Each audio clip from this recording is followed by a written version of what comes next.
దేవుని నామముకు స్తోత్రం. మనము ఇవాళ 2వ కీర్తన ధ్యానం చేసుకుందాం. 2వ కీర్తన. Psalm 1 emphasizes God's love while Psalm 2 focuses on prophecy.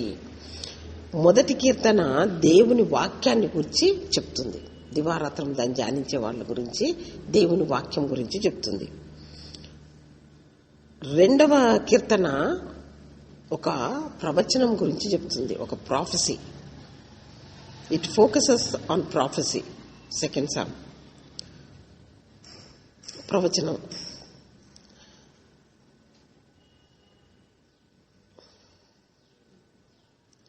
The people in Psalm 1 delight in the law, but the people in the Psalm 2 defy the law. మొదటి కీర్తనలనేమో వాక్యానికి లోబడే, వాక్యమందు ఆనందించే ప్రజలు. They delight in the law. But in the second psalm, they defy the law. అంటే వాక్యం మీద తిరుగుబాటు చేసిన వాళ్ళు. అర్థమైందా? మొదటి వాళ్ళు డిలైట్, సెకండ్ కీర్తనలో డిఫై అంటే తిరుగుబడేది. అంటే రెండు ఆపోజిట్ ఉన్నాయని చెప్తున్నాను. డిలైట్ అండ్ డిఫై రాసుకుంటే మీకు అర్థమైపోతుంది.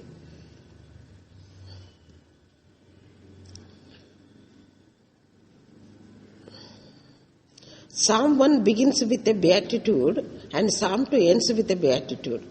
అయితే Psalm 1 ధన్యతలతో మొదలు పెడుతుంది. ఏమని? Blessed is the man who walk not in అని మొదలు పెడుతుంది. అంటే బ్లెస్సెడ్ అన్న మాటతో మొదలు పెడుతుంది. 2వ కీర్తన ఎండ్ అవుతుంది. ఎట్లా ఎండ్ అవుతుంది అంటే, blessed are those who put their trust in him. వీళ్ళు ధన్యులు, అక్కడ వాళ్ళు ధన్యులు. అంటే మొదటి కీర్తన ధన్యులు అన్న మాటతో మొదలవుతుంది. 2వ కీర్తన ధన్యులు అన్న మాటతో ముగుస్తుంది.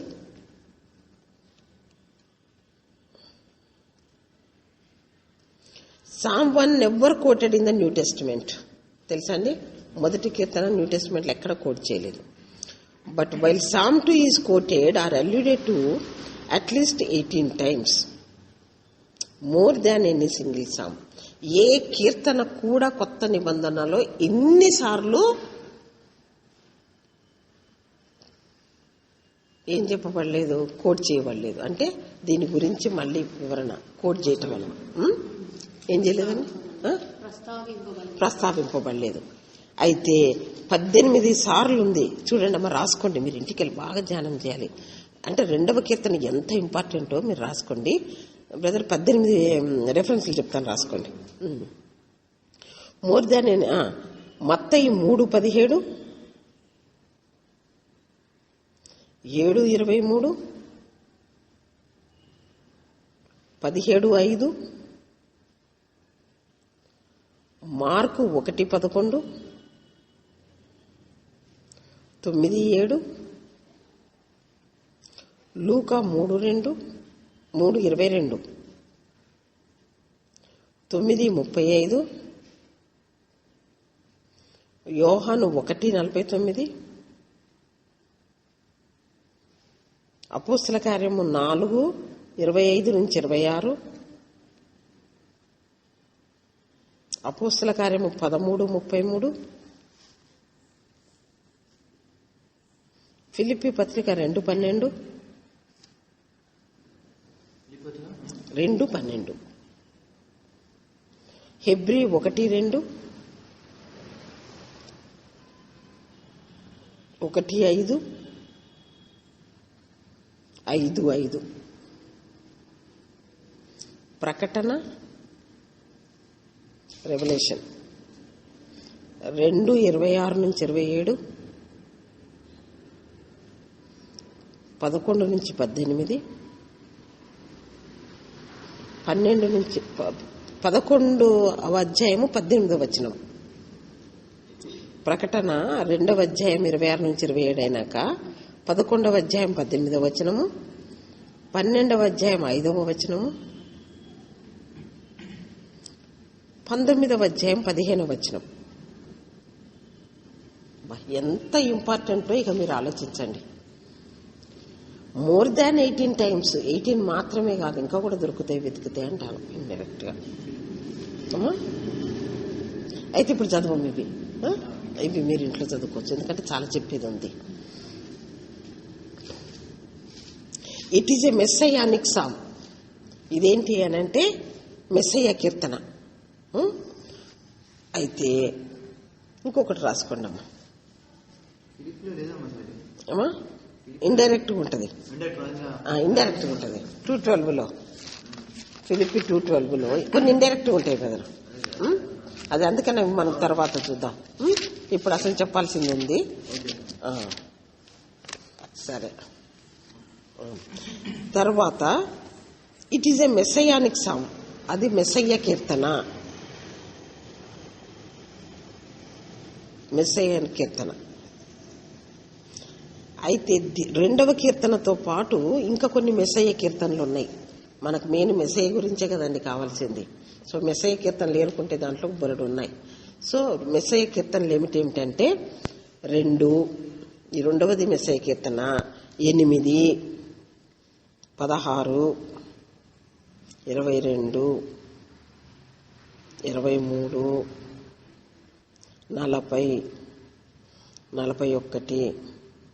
45, 68, 69, 102, 110, 118.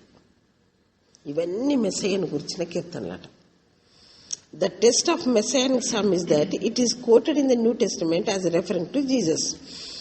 ఎట్లాగంటే యేసు ప్రభువు చెప్తున్నాడు, నన్ను గూర్చి ధర్మశాస్త్రం మోషే గ్రంథమందును, కీర్తనల యందును, ప్రవక్తల గ్రంథమందును వ్రాయబడి ఉన్నవన్నీ మీకు చెప్తున్నానని ఒక చోట అన్నాడు. వ్రాయబడినవన్నీ నెరవేర్చబడ్డవని ఇంకో చోట చెప్తున్నాడు. అది చాలా ఇంపార్టెంట్ రెఫరెన్స్, రాసుకోండమ్మా. లూకాసు వార్త 24, లూకాసు వార్త 24 చాలా ఇంపార్టెంట్. అది లూకాసు వార్త 24, 27వ వచనము, 44వ వచనం. అది ఒక్కసారి చదువుకుందాం. అది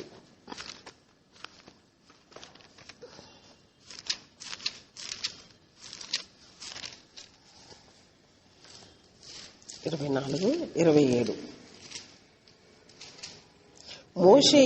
మోషేయు సమస్త ప్రవక్తలను మొదలుకొని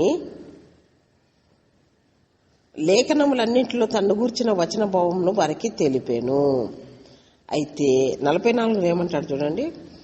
అంతటా ఆయన మోషే ధర్మశాస్త్రంలోనూ ప్రవక్తల గ్రంథములోనూ కీర్తనల్లోనూ నన్ను గూర్చి వ్రాయబడినవన్నీ నెరవేరవలనని నేను మీ యొద్ద ఉండినప్పుడు మీతో చెప్పిన మాటలు నెరవేరినవి అని చెప్పిన. కీర్తన గ్రంథంలో కూడా నన్ను గూర్చి చెప్పిన మాటలు ఇవి మెస్సయానిక్ కీర్తనలు, అంటే కీర్తనలో చెప్పబడ్డాయి. ఇప్పుడు మనం స్టడీ చేస్తున్నాం. సో లూకాసు వార్త 24, 44 చాలా ముఖ్యమైన రెఫరెన్స్.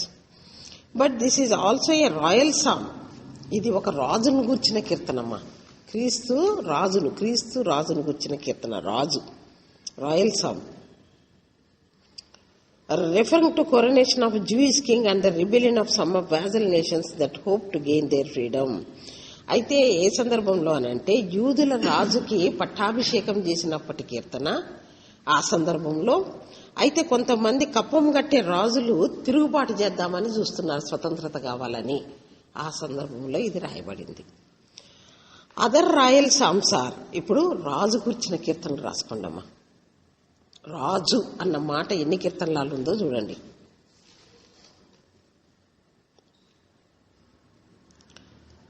మనం చెప్పుకున్న వాటిల్లో చాలా కూడా ఇందులో కవర్ అవుతాయి అనుకోండి. 18 మెస్సయ్య కీర్తనలో మళ్ళీ రాజు అనేది సెపరేట్ చేసి చెప్తున్నాము మీకు. 18, 20, 21, 25 ఏమో బ్రాకెట్లో రాయల్ వెడ్డింగ్ అంటే ఏంటి అని అంటే వైవాహికమైంది, వివాహం. తర్వాత 72, 89, 101, 110, 144 ఇవన్నీ కూడా రాయల్ సామ్స్ అంట. అర్థమైందమ్మా? అకార్డింగ్ టు యాక్ట్స్ 4:25 ఇది కూడా చాలా ఇంపార్టెంట్. అపోస్తల కార్యము 4:25 చూడండి అమ్మా. అపోస్తల కార్యము 4:25.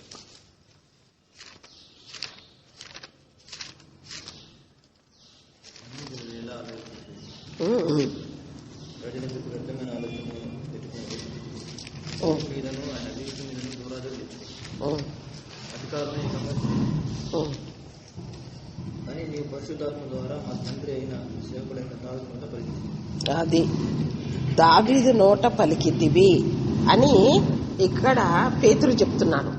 అయితే 2వ కీర్తన మీద దావీదు కీర్తన అన్న మాట లేదు మనకు. ఎక్కడ కన్ఫర్మ్ అవుతుంది అది అని అంటే ఈ వాక్యాన్ని బట్టి కన్ఫర్మ్ అవుతుంది. అందుకనే 4వ అధ్యాయము 25వ వచనము మనకు 2వ కీర్తన దావీదు రాశాడన్నది మనకు కన్ఫర్మ్డ్. పేతురు చెప్తే అర్థమైంది మనకు. David wrote the song so it may have grown out of the events described. అయితే దావీదు ఇది రాశాడు. అయితే నేను చెప్తున్నాను చూడండి, త్రికాలంలోకి సంబంధించింది. అప్పుడు దావీదు రాజైన సందర్భంలో రాయబడ్డది. అర్థమైందండి? ఇప్పుడు అది మనకు వర్తించుకోవాలి. ఫ్యూచర్లో మెస్సయ్య రాజును గురించి వర్తిస్తుంది, ఆ రాజుకు వర్తిస్తుంది. సో ఇప్పుడు మనం ఫస్ట్ కీర్తన అర్థం కావాలంటే పాస్ట్ టెన్స్లోకి పోవాలి. బుద్ధి తెచ్చుకోవాలి అని అంటే ప్రజెంట్ టెన్స్లోకి తెచ్చుకోవాలి. ఎదురు చూడాలి, నిరీక్షణ కలిగి ఉండాలంటే అది ఫ్యూచర్లో మెస్సయ్య కీర్తనగా దాన్ని చదువుకోవాలి. త్రికాలంలో దాన్ని అప్లై చేసి చదువుకోవాలని చెప్తాం. అర్థమైందా? అయితే ఇప్పుడు మనం పాస్ట్ టెన్స్లో పోయి దావీదు ఏ సందర్భంలో ఈ కీర్తన రాశాడో నేర్చుకోవాలి ఫస్ట్. అయితే 2వ రాసుకోండి, ఈ కీర్తన ఏ సందర్భంలో రాయబడ్డది అని అంటే 2వ సమూయేలు 5:15-25, 8:1-14,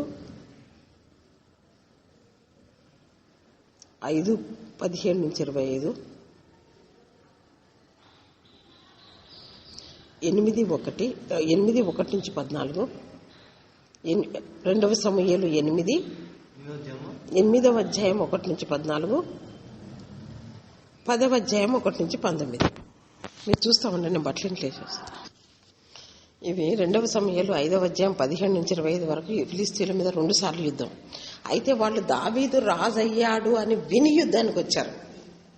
ఫస్ట్ యుద్ధాలు ఫిలిస్తీన్లతో అని చెప్పాను చూడమ్మా. అంతకుముందు యెబూసీలను ఓడగొట్టి సియోను పర్వతం పట్టుకున్నాడే కానీ అది వాళ్ళ ఊంది, యెరూషలేములోదే. అంతకుముందు 4 తర్వాత ఫిలిస్తీన్లు దావీదు రాజయ్యాడని విని యుద్ధాలకు వచ్చారు. వాడు తిరుగుబాటు చేస్తున్నారు అక్కడ. అర్థమైందా? అయితే 8:1-14లో కూడా ఏమవుతుంది అని అంటే అమ్మోనీల రాజైన నాహాషు చనిపోతాడు. అయితే వాళ్ళ కుమారుడు హానూను రాజు అవుతాడు. అయ్యో తండ్రి, నాకు ఫ్రెండ్ నుండి చనిపోయాడే, ఓదార్చి పంపమని కొన్ని గిఫ్ట్లు ఇచ్చి పంపిస్తే రాజు ఒట్టికి పంపలేదు, ఏదో వైరానికి పంపించాడని వాళ్ళతో గొడవ పడతాడు. అది ఒకటంటే తిరుగుబాటు చేసిన రాజుల గురించి చెప్తున్నాడు అక్కడ. తర్వాత 10-1-19 వరకు చాలా మంది రాజుల యుద్ధాలు. సో ఇవన్నీ కూడా దావీదు యుద్ధాలు ఇక్కడ దాకా వస్తాయమ్మా. సో ఈ యుద్ధాలన్నీ చేసి ఆయన ఎలా విజయం పొందాడు ఆ రాజు గురించి ఇక్కడ ఉంది. తాను విజయం పొందినాక తన మీద తిరుగుబాటు చేసిన రాజుల గురించి కూడా ఈ కీర్తనలో రాస్తాడన్నమాట. అర్థమైందా? ఏలికలు ఎలాగ ఏకమై ఎదురు తిరుగుతున్నారన్నది ఇదిగో వీళ్ళు అన్నమాట. అర్థమైందా? సరే. Israel was rule directly by the lord through his profits and judges until the nation asked for a king. అయితే దేవుడు ఏం చేస్తున్నాడంటే డైరెక్ట్గా ఆయనే రాజై ఉండి ఏలుతున్నాడు, న్యాయాధిపతుల ద్వారా ఏలుతున్నాడు, ఏలిక ద్వారా ఏలుతూ ఉంటుంటే సమూయేలు కాలంలో వాళ్ళు రాజు కావాలన్నారు. ఎందుకు కావాలన్నారంటే సమూయేలు యొక్క కుమారులు ఈయనలాగా న్యాయవంతులు కాదు వాళ్ళు. అందుకనే వాళ్ళు ఏమన్నారంటే నీ కొడుకులు నీలాంటి వాళ్ళు కాదయ్యా, మాకు రాజు కావాలంటే సమూయేలు రాత్రంతా ఏడ్చి మొరపెడితే నువ్వెందుకు సమూయేలా ఏడుస్తావు, లేచి వాళ్ళకు రాజుగా పెట్టు. నేను డైరెక్ట్గా రాజుగా వెళ్తుంటే వాళ్ళు నన్ను కాదంటున్నారు, నిన్ను కాదయ్యా, నువ్వెందుకు ఏడుస్తావు? నేను డైరెక్ట్గా వాళ్ళను రాజుగా ఏలుతూ ఉంటే వాళ్ళకి అట్టొద్దట, లోకమంతా కనపడే రాజులాగా కనపడే రాజు కావాలట, పెట్టు సౌలును నువ్వు అభిషేకం చేయని దేవుడు చెప్పాడు. అర్థమైందా? అయితే దేవుడి మైండ్లో రాజు పెడదామనే ఉన్నది, but this is not the time వచ్చినప్పుడు రాజు పెడదామని దేవుని మైండ్లో ఫ్రమ్ ద బిగినింగ్ ఉంది. దేవుని మైండ్లో రాజు గురించి ఫ్రమ్ ద బిగినింగ్ ఎక్కడుంది అనంటే వీళ్ళు రాజు కావాలని అడిగింది అంటే 1 సమూయేలు 8వ అధ్యాయంలో వీళ్ళు రాజు కావాలని అడిగారు. కానీ ఆది కాండము 17:6లో అబ్రహామును దీవించేటప్పుడు నేను సర్వశక్తి గల దేవుణ్ణి అని చెప్పి నీ పేరు అబ్రాము కాదు, నీ పేరు అబ్రహాము, నీ గర్భములో నుంచి నేను రాజులను పుట్టిస్తాను అని వాగ్దానం చేశాడు దేవుడు. అయితే రాజు అనేది ఆయన మైండ్లో అప్పటి నుంచే ఉంది. అబ్రహాం కడుపులో రాజులు పుట్టిస్తాడు. ఆదికాండం 17:6. అయితే 17:16 ఏమంటాడంటే, అసలు ఫ్రమ్ ద బిగిన్ దేవుడు అన్నాడు కదా 17:6 అబ్రహామా నీ పేరు అబ్రహాము, నీ కడుపులో నుంచి నువ్వు జనములకు తండ్రి అవుతావు, నీ కడుపులో నుంచి రాజులు పుట్టిస్తారు. మళ్ళీ 17వ వచనంలోకి వచ్చేసరికి ఏమంటాడంటే 17-16 వచనంలోకి వస్తే శారా, ఆమె పేరు శారాయి, ఆమె పేరు శారాయి అంటే శారా అన్నాడు కదా అని ఏమంటాడంటే ఆమె గర్భవాసంలో నుంచి రాజులు పుడతారు అన్నాడు. అంటే శారమ్మకు చెప్పాడు, అబ్రాహాంకు చెప్పాడు. అంటే రాజులను పుట్టించేది ఈనాడు ఆనాడు వచ్చిన మైండ్లో వచ్చిన ఐడియా కాదు దేవుడికి. అబ్రహాం నేర్పరచుకున్నప్పుడే అబ్రహాంకు శారమ్మకు చెప్పాడు, మీ గర్భంలో నుంచి రాజులు పుడతారు, రాజులు పెట్టాలి దేవుడి మైండ్లో ఉన్నది అని చెప్తున్నాను. తర్వాత ఆదికాండం 35:11 యాకోబుతో ప్రమాణం చేశాడు, నీ పేరు ఇక మీదట యాకోబు కాదు ఇశ్రాయేలు, నీ గర్భంలో నుంచి నేను రాజులను పుట్టిస్తాను అని మళ్ళీ యాకోబుకు కూడా చెప్పాడు. అంటే తిరుగుతుంది ఆయన మైండ్లో, దేవుడి మైండ్లో మీ గర్భంలో నుంచి రాజులను పుట్టిస్తాను. అది ఇప్పుడు కొత్తగా రాజును పెట్టింది కానే కాదు. తర్వాత సంఖ్యాకాండం 24:7 ఏమంటాడు అని అంటే, యాకోబు గుడారాలన్నీ చూస్తున్నాను, ఇశ్రాయేలు గుడారాలు ఎంత అందంగా కనబడుతున్నాయి, వారి రాజు అగగు రాజు కంటే గొప్పవాడు అన్నారు. అగగు రాజు ఎవరంటే అమాలేకుల రాజులు అగగులు అంటారు. ఆ రాజు కంటే గొప్పవాడు అవుతాడని మరి బిలాము కూడా ప్రవచనంలో రాజు అన్న మాట చెప్తున్నాడు. ఎక్కడదండి, అప్పటికి రాజు అన్న పేరే లేదు ఇశ్రాయేళ్లకు. అయితే సంఖ్యాకాండం 17 యాకోబులో నుంచి నక్షత్రం పుట్టును అన్నాడు. అంటే యాకోబులో నుంచి యేసుప్రభు పుడతాడన్నది బిలాం ప్రవక్తనే ప్రవచించాడు. సో రాజు అన్నది అగైన్ అండ్ అగైన్ మనకు కనపడతానే ఉంది అంటాను. And made arrangements for it. అయితే ద్వితీయోపదేశకాండము 17వ అధ్యాయము 14 నుంచి 21 వరకు చదివితే ఏముంటుంది తెలుసండి. 14-21 చదివితే, రాజు అన్నవాడు మీకు రాజుగా ఏర్పరచుకోవాలి అని అనిపిస్తే మీరు బయట వాడిని రాజుగా పెట్టుకోవద్దు, మీ సహోదరులలోనే ఒకరిని రాజుగా పెట్టుకోవాలి. రెండవ కండిషన్ ఏమిటి అని అంటే అన్య స్త్రీలను పెళ్లి చేసుకోకూడదు. మూడవది విస్తారమైన డబ్బు సంపాదించవద్దు. నాలుగవది గుర్రముల కొరకైనా సరే ఐగుప్తుకు మళ్ళీ వెళ్ళకూడదు. ఇవి కండిషన్స్ 3. మీలో రాజు పెట్టుకున్నాక ఆ రాజు అనేవాడు ఈ 3 కండిషన్స్. లాస్ట్ కండిషన్ ఏమిటంటే యాజకుని దగ్గర నుంచి ధర్మశాస్త్రం తెచ్చి ఒక కాపీ రాసుకొని ఒక ప్రతి ఆయన పెట్టుకొని దాన్ని బట్టి ఏలాలి. ఇవి ఈ 5 కండిషన్స్ రాజుగా. అయితే ద్వితీయోపదేశకాండం నేను నిన్న చెప్పినట్టు ఇంకెక్కడున్నారు వాళ్ళు? కానాల్లో అడుగు కూడా పెట్టకపోయారు. మోయాబు మైదానంలో ఉన్నారు, మోషే బతికే ఉన్నాడు. ఇంకా ద్వితీయోపదేశకాండం అంతా మోషే బతుకుంటే చెప్పిందే కదా. అయితే ద్వితీయోపదేశకాండం 17వ అధ్యాయంలోనే రాజు గురించి చెప్పాడు. అంటే దేవుడు మైండ్లో తిరుగుతూనే ఉంది అని చెప్తున్నాను. రాజులు రావాలి ఇందులో నుంచి అని పెడతాడు, టైం వచ్చినప్పుడు పెడతారు. మీరు అన్టైమ్లీగా అడిగారు కాబట్టి ఇంటీరియం పీరియడ్కి సౌలు రావాల్సి వచ్చింది. అస్సలైతే రాజు అనేవాడు ఎక్కడి నుంచి రావాలని దేవుని చిత్తము అని అంటే ఆదికాండం 49:10 యూదాలో నుండి రాజదండం రావాలన్నాడు. యూదాలో నుంచి రాజదండం రావాలి. మరి వీళ్ళు తొందరపడి అడిగారు, ప్రీమెచ్యూర్డ్గా ఇవ్వాల్సి వచ్చింది. ప్రీమెచ్యూర్డ్గా ఇవ్వాల్సి వస్తే ఈ లోపుగా సౌలును పెట్టాడు, బెన్యామీను గోత్రికుడైన సౌలును పెట్టాడు. కానీ సౌలులో నుంచి యేసుప్రభు పుట్టేది కాదు, సౌలు యొక్క వంశాన్ని దేవుడు ఆశీర్వదించేం లేదు. అందులో నుంచి రాడు, ఆ జనాంగంలో నుంచి రాడు. అర్థమైందమ్మా? అంటే ఆదికాండం నుంచి బైబిల్ అంతా ఒక్కటే స్టోరీ, ఒక్కటే మైండ్ రా. అర్థమైందా? చూడు, రాజు అంటే 2వ కీర్తన ఎక్కడ మనకు ఆదికాండంలో నుంచే రాజు రాజు రాజు రాజు టచ్ అయితేనే ఉంది. చూసారా అసలు ఎంత సింపుల్ వాక్యం అనేది. ఒక మైండ్ ఉంది అంటే అదే మైండ్ ఆదికాండం నుంచి ప్రకటన గ్రంథం దాకా ఉంటుంది. ఇంత సింపుల్ వాక్యం అనేది అర్థమైతే, అవునా కదా? సరే, ఈవెన్చువల్లీ బ్రింగ్ ద మెసేజ్. అయితే సౌలు తర్వాత వచ్చిన దావీదు వంశంలో నుంచి 2వ సమూయేలు 7వ అధ్యాయంలో నీ వంశంలో నుంచి నేను తరతరంలోకి ఉండే రాజును పెడతాను అన్నాడు. కానీ తరతరంలోకి లేడు ఆయన రాజు. సిద్కియా రాజు చచ్చిపోగానే ఆ రాజ్యం పోయింది, ఇప్పుడు లేదు రాజ్యం అది. కానీ నీ గర్భంలో నుంచి వచ్చిన వాడిని అంటే యేసు ప్రభుకి ఆ రాజ్యం కూడా ఎప్పుడు ఆయన 1000 ఏళ్ల పరిపాలన, ఆ రాజ్యం గురించి చెప్పేది. సో కీర్తన గ్రంథం అంతా రాజు గురించి, రాజ్యం గురించి ఎక్కువ ఉంటుందటమ్మా. ఇక మనం ఎవరు ఎక్స్పెక్టెడ్ అది. కీర్తన గ్రంథంలో రాజును గురించి, రాజ్యం గురించి ఎక్కువ ఉంటుందట. తర్వాత సో దావీదుకు కొంతవరకు నెరవేర్చబడ్డది. దావీదు తర్వాత universal kingdom and throne established for ever, నిత్యమైన సింహాసనం మీద యేసు ప్రభు కూర్చొని ఏలే రాజ్యం గురించే ఈ ప్రవచనాలన్నీ ఈవెన్చువల్లీ యేసు ప్రభులో నెరవేర్చబడతాయి. అవన్నీ అర్థమైందండి. ఇక్కడ టెంపరీగా కొంతవరకు నెరవేర్చబడతాయి, కానీ యేసు ప్రభులు సంపూర్ణంగా ఈ ప్రవచనాలు నెరవేర్చబడతాయి. And this can be fulfilled only in Jesus Christ the son of David. దావీదు కుమారుడైన యేసుక్రీస్తు వంశావళి. అబ్రహాము కుమారుడు, దావీదు కుమారుడైన యేసుక్రీస్తు వంశావళి. దావీదు కుమారుడు అంటే సిద్కియా కాదు, సొలొమోను కాదు, నాతాను కాదు, వీళ్ళు కాదు. ఫైనల్ గా యేసు ప్రభువులో నెరవేర్చబడతాయి. Some psalms you see, but this one you hear because it is recorded of 4 voices. ఇది చిన్న కీర్తన, 12 వచనాలు ఉన్నాయి కానమ్మా. 12 వచనాలలో 4 వాయిస్ మనకి వినబడుతుందట. 4 వాయిస్ వినబడుతుందట. ఎట్లాగానంటే 1 నుంచి 3 వచనాలలో మీరు నోట్బుక్ లో రాసుకోవాలి. మీరు బాగా ఇంటికెళ్ళి కూడా ధ్యానం చేయాలి ఈ కీర్తన. 1 నుంచి 3 వచనాలలో 1 నుంచి 3 కాన్స్పిరసీ అంటే కుట్ర. కాన్స్పిరసీ అంటే కుట్ర. కాన్స్పిరసీ కుట్ర. The voice of the nations.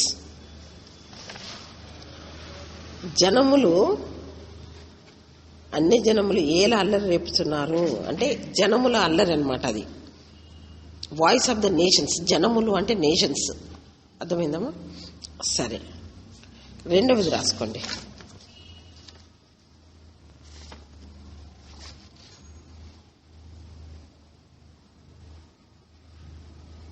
4 నుంచి 6 వరకు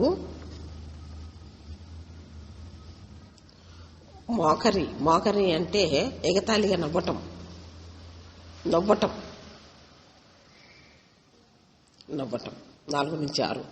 the voice of God the Father. The voice of God the father, తండ్రి అయిన దేవుని వాయిస్. నవ్వుతున్నాడు ఆయన. 4 నుంచి 6 వరకు ఆయన మాట్లాడుతున్నాడు. The voice of the God the father, తండ్రి అయిన దేవునిది. 7 నుంచి 9 వరకు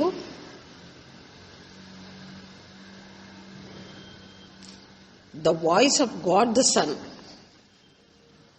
the voice of the God the son అంటే కుమారుడైన దేవుని స్వరం వినబడుతుంది 7 నుంచి 9 వరకు.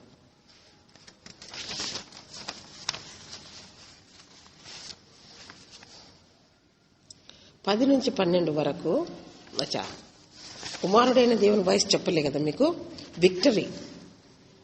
తండ్రి అయిన దేవునిది మోకరి, యేసుక్రీస్తు ప్రభుది విక్టరీ, విజయం. ద వాయిస్ ఆఫ్ ద కుమారుని స్వరం ఏంటి తెలుసామా? విజయం. అన్ని జనులదేమో కుట్ర, కాన్స్పిరసీ. తండ్రి అయిన దేవునిది మోకరి, నవ్వు, ఎగతాళి నవ్వు. కుమారుడైన దేవునిదేమో victory. The voice of the God the Son 7 నుంచి 9 వరకు విజయం గురించి ఆయన చెప్తున్నాడు.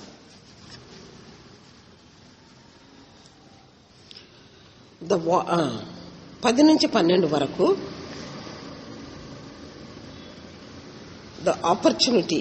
దేవుడు మనకిస్తున్న ఆపర్చునిటీ ఏమిటి అంటే the voice of the Holy Spirit, పరిశుద్ధాత్మ దేవుని స్వరము.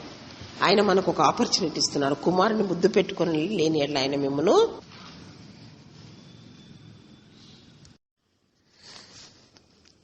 దేవుని నామముకు స్తోత్రము. ఇవాళ మనము 2వ కీర్తన ధ్యానం చేసుకుందాము. 2వ కీర్తన ఫస్ట్ ఇంట్రొడక్షన్ చెప్తాను ఇవాళ. Psalm 1 emphasizes God's law while Psalm 2 focuses on prophecy. మొదటి కీర్తన దేవుని యొక్క ధర్మశాస్త్రం గురించి ఫోకస్ చేసింది కదా మనకు.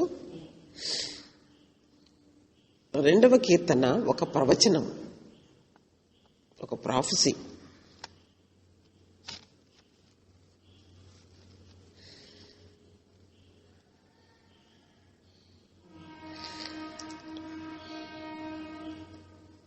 The people in Psalm 1 delight in the law, but the people in Psalm 2 defy the law. అంటే the people in Psalm 1 delight in the law. వాళ్ళు ధర్మశాస్త్రం నందు ఆనందించే ప్రజల గురించి చెప్పాం. But the people in Psalm 2 defy the law. Defy అంటే తిరుగుబడతారు. లాకు తిరుగుబాటు చేసే ప్రజలు గురించి చెప్తున్నాడు.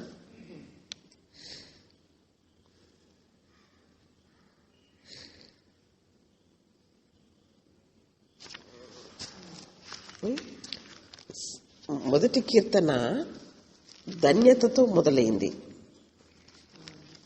రెండవ కీర్తన ధన్యతతో ముగిస్తుంది. ఆయనను ఆశ్రయించి వారందరూ ధన్యులు అని ముగిస్తుంది.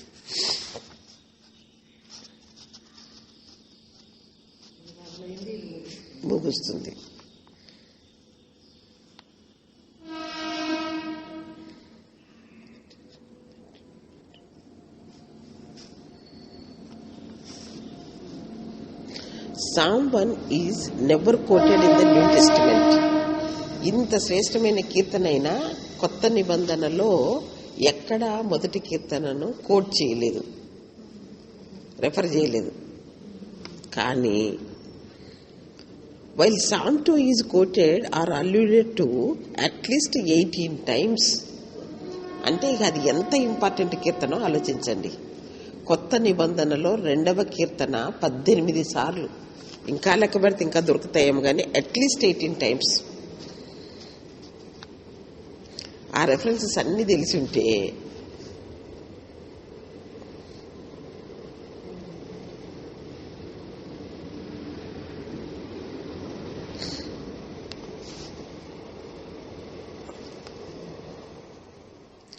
అయితే మీరు ఎటు డీటెయిల్ స్టడీ చేస్తున్నారు కాబట్టి మీరు ఆ 18 references రాసుకోవాల్సిందే. Psalm 2 is quoted or alluded to at least 18 times, more than any single psalm. ఏ కీర్తన కూడా ఇన్నిసార్లు కొత్త నిబంధనలో కోట్ చేయబడలేదమ్మా. అర్థమైందా? అంటే రెండవ కీర్తన ఎంత ప్రాముఖ్యమైందో మీరు ఆలోచించండి. అని ఎంత చక్కగా నేర్చుకోవాలి మనం. మత్తయి 3:17, 7:23, 17:5. 3 మత్తయి మార్కులు అన్నీ ఉన్నాయి. మత్తయిలో 3 ఉన్నాయి. 3:17, 7:23, 17:5. మార్కులో 1:11, 9:7. లూకాలో 3:22, 9:35.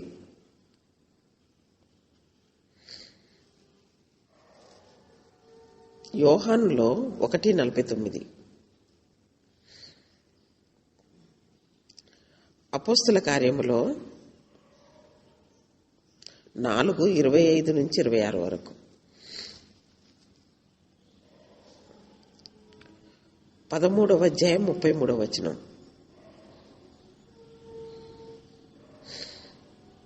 ఫిలిప్పీలకు రాసిన పత్రిక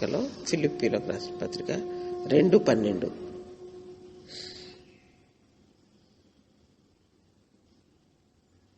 Hebrew 1:2,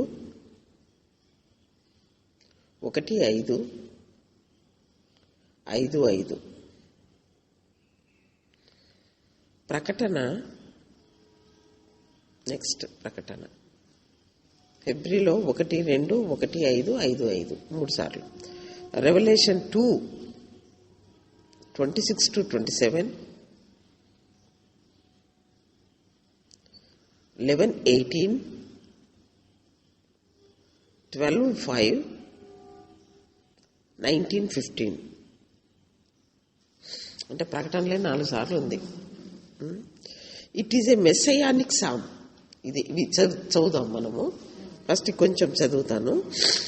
it is a messianic psalm. మెస్సయ్యాను గురించి నా ప్రవచనం. ఇది మెస్సయ్యాను గురించిన ప్రవచనం. 2:2 సామ్ 2 రెండవ కీర్తన మెస్సయ్యాను గురించిన ప్రవచనం, మెస్సయ్యాను గురించిన కీర్తన. అయితే మెస్సయ్య కీర్తనలు ఇంకా కొన్ని కూడా ఉన్నాయి. అంటే చాలా చోట్ల మెస్సయ్య గురించి ఉంటుంది, ఇంతో అంతో తప్పకుండా ఉంటుంది. కాకపోతే ప్యూర్లీ మెస్సయానిక్ సామ్స్ ఏంటంటే 2 అలాంగ్ విత్ 2 అంటే 2 మెస్సయానిక్ కీర్తనలు అని రాసుకోమ్మా. మెస్సయ్య కీర్తనలు ఏంటంటే 2 ఆల్రెడీ ఉంది కదా, 2, 8, 16,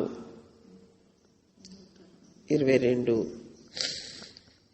23, 40, 41, 45, 68,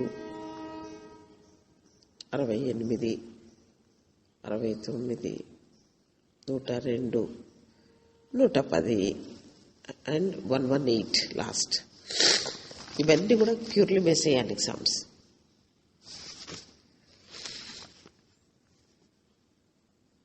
The test of a messianic psalm is that it is quoted in the New Testament as referring to Jesus. అయితే యేసు ప్రభు మెస్సయానిక్ సామ్ ఏంటంటే ఇది మళ్ళీ మెస్సయ్యాన్ గురించి కోట్ చేయబడుతుంది, రెఫర్ చేయబడుతుంది. అప్పుడు అందుకని దీన్ని మెస్సయానిక్ సామ్స్ అన్నారు. అయితే లూకాసు వార్త 24:27 దాంట్లో ఏముందో చెప్తాను, రాసుకోండి. లూకాసు వార్త 24:27 తర్వాత 44వ వచనం, 27వ వచనం, 44వ వచనం. ఈ రెండిట్లో యేసుప్రభు ఏం చెప్పాడంటే, నన్ను గూర్చి ధర్మశాస్త్రమందును కీర్తనల గ్రంథమందును వ్రాయబడినవన్నీ నెరవేరినవి అంటాడు. అంటే ఇదిగో కీర్తన గ్రంథంలో నన్ను గూర్చి వ్రాయబడ్డాయి అని చెప్పినట్టు ఇవన్నీ నెరవేర్చబడ్డాయి. యేసు ప్రభు కూడా నన్ను గురించి కీర్తన గ్రంథంలో వ్రాయబడినవి నెరవేర్చబడ్డాయి అని చెప్పిన రెఫరెన్స్ లూకాసు వార్త 24వ అధ్యాయము 27వ వచనము, 44వ వచనం.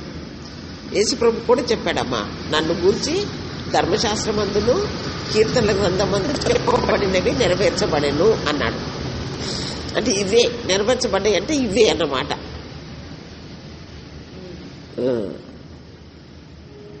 But this is also a royal psalm. Royal psalm అంటే తెలుగులో ఏమందాము, రాజు సంబంధమైంది. Referring to the coronation of a Jewish king and the rebellion of some vassal nations that hope to gain their freedom.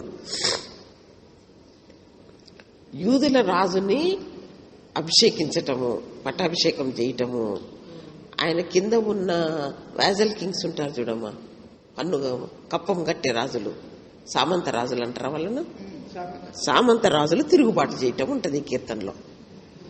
తండ్రి అయిన దేవుడు యూదులకు రాజుగా తన కుమారుణ్ణి పట్టాభిషేకం చేస్తే ఆయన చేతి కింద ఉన్న వాళ్ళు ఆయనకు తిరుగుబాటు చేసి ఆయన కట్టడి కింద మనం ఏంటి ఉండటం అనేది తిరుగుబాటు చేయటం ఈ కీర్తనలో మనకు కనబడుతుంది. To hope to gain the freedom. Other royal psalms are, ఇప్పుడు మనకు రాయల్ సామ్స్ రాజ్యాన్ని గురించిన కీర్తనలు రాసుకోండి, లిస్ట్ రాసుకోండి. రాజ్యాన్ని గురించిన కీర్తనలు మనకు చాలా ఇంట్రెస్ట్ ఉండాలి. రాజ్యాన్ని గురించిన కీర్తన, ఎందుకంటే అది మన రాజ్యం. చివరికి మనం ఆ రాజ్యంలో ఉండబోతున్నాం. ఎలా పోతామో ఉండబోతామో కానీ మన జీవితాన్ని బట్టి మనం ప్రత్యేకంగా రాయల్ సామ్స్ అన్ని నేర్చుకోవాలమ్మా. మన రాజ్యం గురించి మనము ఏలేవారి లెక్కలు ఉంటామో మన బ్రతుకుని బట్టి, అక్కడ ప్రజలుగా ఉంటామో, మొత్తం మీద అది మన రాజ్యం. కాబట్టి దాని గురించి చక్కగా నేర్చుకోవాలి, దేవుడు చెప్పాడు గనక. రాయల్ సామ్స్ ఏంటంటే 18:2 కూడా రాయల్ సామ్ కిందకి వస్తుంది, ఎందుకంటే తండ్రి కుమారుని రాజుగా చేయబోతున్నాడు గనక. అమ్మా అర్థమైందా?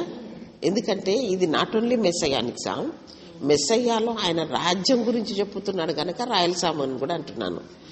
అయితే 18, 20, 21, 45 అయితే రాయల్ వెడ్డింగ్ అని రాసుకోండి అమ్మా. Royal wedding.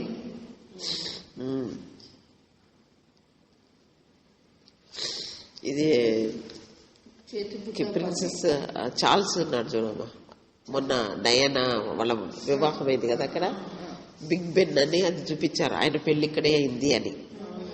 రాజకుమారుడి వివాహం అయింది, బిగ్ బెన్ చూపించారు నాకు మొన్న అక్కడ. సో మన రాజకుమారుడి వివాహం కూడా 45 సామ్ అని చెప్తున్నారు. అందులో పెళ్లి కుమార్తె మనం ఉండబోతున్నాం. అదెంత అదే చార్ల్స్ చూపిస్తే ఊరికి బయట నుంచి చూసాం, మనకు అది ఇంట్రెస్ట్ ఏముంది, రాజకుమారుడి వివాహం ఇందులో అయిందా బిగ్ బెన్ లో అని. ఇది అట్ట కాదు, మనం కూడా దాంట్లో రాజకుమార్తెగా ఉండబోతున్నాం. 45 ఏ రాయల్ వెడ్డింగ్, తర్వాత 72, 89, 101, 110 అండ్ 144. చూడండి కీర్తనలు ఎంత చక్కగా విడివిడిగా గ్రూప్స్ చేసుకొని చదువుకోవచ్చు మనం. ఇప్పుడు ఇవన్నీ ఒక్కచోట చదువుకున్నాం అనుకోమా, సేమ్ టాపిక్ ఉంటుంది, మనకి రిపిటేషన్ ఉంటుంది, కొంచెం అడిషనల్గా ఉంటుంది. కలిపి చదువుకున్నామంటే టోటల్ రాయల్ సామ్స్ అంతా ఒక్కసారి చదువుకొని పెట్టుకుంటే మనకు రాయల్ సామ్స్ అనగానే ఎంతో నాలెడ్జ్ వస్తుంది. మెస్సయానిక్ సామ్స్ అంతా చదువుకున్నాం అనుకోండి, అదంతా మనకి ఎంతో ఇందులో చెప్పబడ్డవే అక్కడ నెరవేర్చబడ్డవా అని.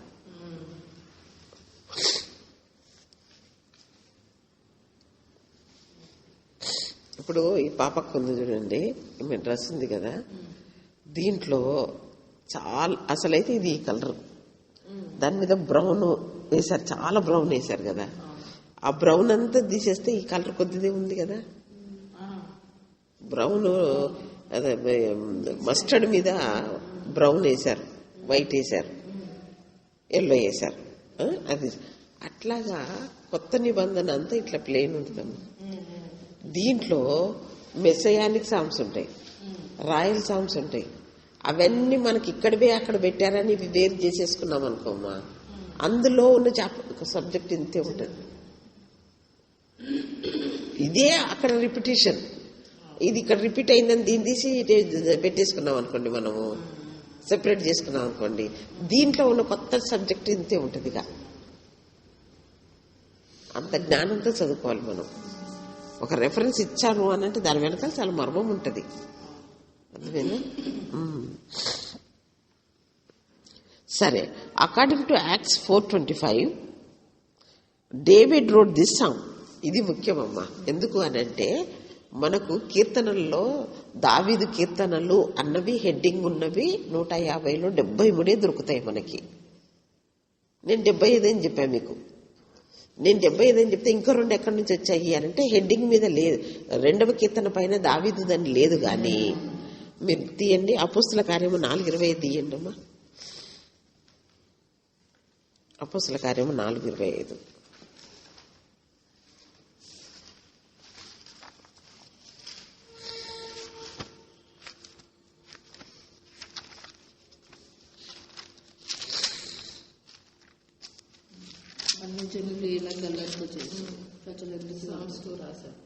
రాశారా? 4:25లో అన్యజనులు ఎలా అల్లరి చేసిరి, ప్రజలెందుకు వ్యర్థమైన ఆలోచన పెట్టుకొని ప్రభు మీదను ఆయన క్రీస్తు మీదను భూరాజులు లేచిరి, అధికారులు ఏకంగా కూడుకొని అని. అది ముఖ్యం కాదు మనకు అక్కడ. అని నీవు పరిశుద్ధాత్మ ద్వారా మా తండ్రి అయిన నీ సేవకుడైన దావీదు నోట పలికించితివి. సో సామ్ 2 దావీదు రాశాడన్నది ఇక్కడ ప్రూఫ్ దొరికింది మనకు. అప్పుడు చెప్పుంటాను ఎప్పుడో సందర్భం వచ్చి ఉంటే.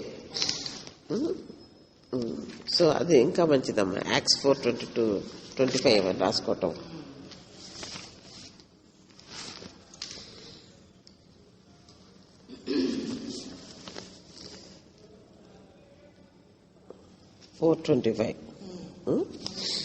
అది ఇంకొకటి కూడా 95వ కీర్తన కూడా దావీదే రాశాడని చూపిస్తాను తర్వాత వచ్చినప్పుడు. అప్పుడు ఏమవుతుందంటే దావీది ఇట్ రీచెస్ టు 75. మీరు 150 కీర్తనలో దావీదు అన్న ఉన్నాయని లెక్కేసి 73 వస్తాయి అన్నాను. +2 పెట్టుకోవాలి. David wrote this psalm so it may have grown out of the events described in 2 Samuel 5:17-25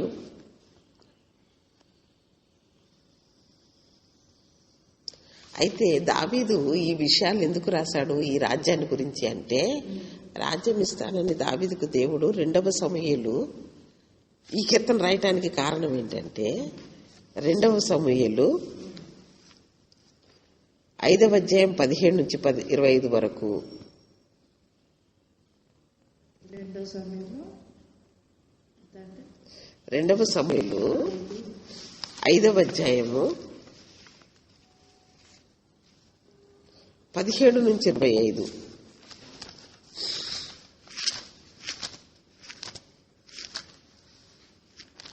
రెండవ సమూయేలు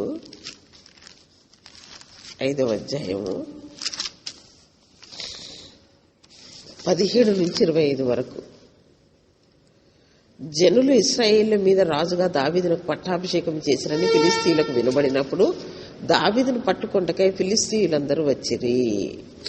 దావీదుకు పట్టాభిషేక సందర్భంలో అసలు క్రీస్తు పట్టాభిషేకం గురించి రాశాడు అంటాడు. ఫిలిస్తీయులందరూ వచ్చింది. దావీదు ఆ వార్త విని ప్రాకారములకు వెళ్లిపోయాను. ఫిలిస్తీయులు దండెత్తి వచ్చి రెఫాయిల లోయలో వ్యాపింపగా, దావీదు నేను ఫిలిస్తీయులకు ఎదురుగా పోయేదనా, వారిని నా చేతికి అప్పగింతువా అని యెహోవా యుద్ధ విచారించినప్పుడు, పొమ్ము, నిస్సందేహంగా వారిని నీ చేతికి అప్పగించదునని యెహోవా సెలవిచ్చాను. కాబట్టి దావీదు బయల్పెరాజీమునకు వచ్చి అచట వారిని హతం చేసి జల ప్రవాహములు కొట్టుకొని పోవునట్లు యెహోవా నా శత్రువులను నా ఎదుట నిలవకుండా నాశనం చేసిన అనుకుని ఆ స్థలమునకు బయల్పెరాజీము అని పేరు పెట్టాను. ఫిలిస్తీయులు తమ బొమ్మలను అచట విడిచిపెట్టి పారిపోగా దావీదును అతని వారిని పట్టుకొనిరి. అర్థమైందమ్మా? తర్వాత 25 దాకా అన్నాడు కదా. ఈ సెకండ్ టైం కూడా మళ్ళీ వచ్చారు ఫిలిస్తీయులు. సైతాను కూడా ఎంత వెలగొట్టినా మళ్ళీ ఎట్టొస్తుందో, ఫిలిస్తీయులు కూడా అదే టైపు. ఫిలిస్తీయులు మరలా వచ్చి రెఫాయిము లోయలో వ్యాపింపగా దావీదు యెహోవా యుద్ధ విచారణ చేశాను. అందుకు యెహోవా, నీవు వెళ్ళవద్దు, చుట్టూ తిరిగిపోయి కంబలి చెట్టునికి ఎదురుగా వారి మీద పడము. కంబలి చెట్లు కొనలను చప్పుడు వినగానే ఫిలిస్తీయులను హతం చేయటకై యెహోవా బయలుదేరుచున్నాడు గనక అప్పుడే నీవు త్వరగా బయలుదేరవలనని సెలవిచ్చాను. దావీదు యెహోవా తనకు ఆజ్ఞాపించిన ప్రకారం చేసి గెబ నుండి గెజరు వరకు ఫిలిస్తీయులను తరుముచూ హతం చేసి. మనకు మెయిన్ ఈ మాట 17. జనులు ఇశ్రాయేలు మీద రాజునకు దావీదునకు పట్టాభిషేకం చేసిరని రాజుగా ఫిలిస్తీయులకు వినపడ్డప్పుడు శత్రువులు వచ్చారు కదమ్మా. అట్లా యేసుక్రీస్తును పట్టాభిషేకం చేస్తే తక్కిన వాళ్ళు తిరుగుబాటు చేయటం ఈ కీర్తనలో.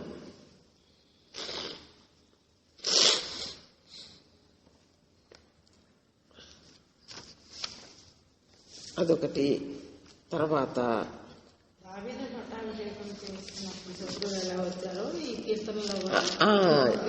చేసినప్పుడు తక్కిన వాళ్ళు తిరుగుబాటు.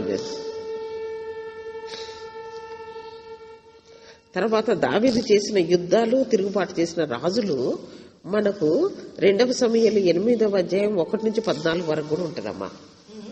2వ సమూయేలు 8వ అధ్యాయము 1 నుంచి 14 వరకు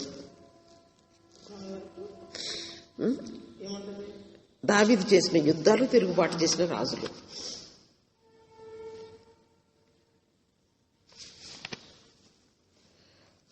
తర్వాత 10వ అధ్యాయము 1 నుంచి 19 వరకు కూడా దావీదు మీద తిరుగుబాటు చేసిన రాజులు. దావీదు రాజు అయిన తర్వాత దావీదు మీద తిరుగుబాటు చేసిన రాజులు కూడా మనకి ఈ స్టోరీ ఈ చాప్టర్స్ లో దొరుకుతారు. 2వ సమూయేలు 5:17 నుంచి 25, 8వ అధ్యాయం 1 నుంచి 14, 10వ అధ్యాయం 1 నుంచి 19. 10వ అధ్యాయం 1 నుంచి 19.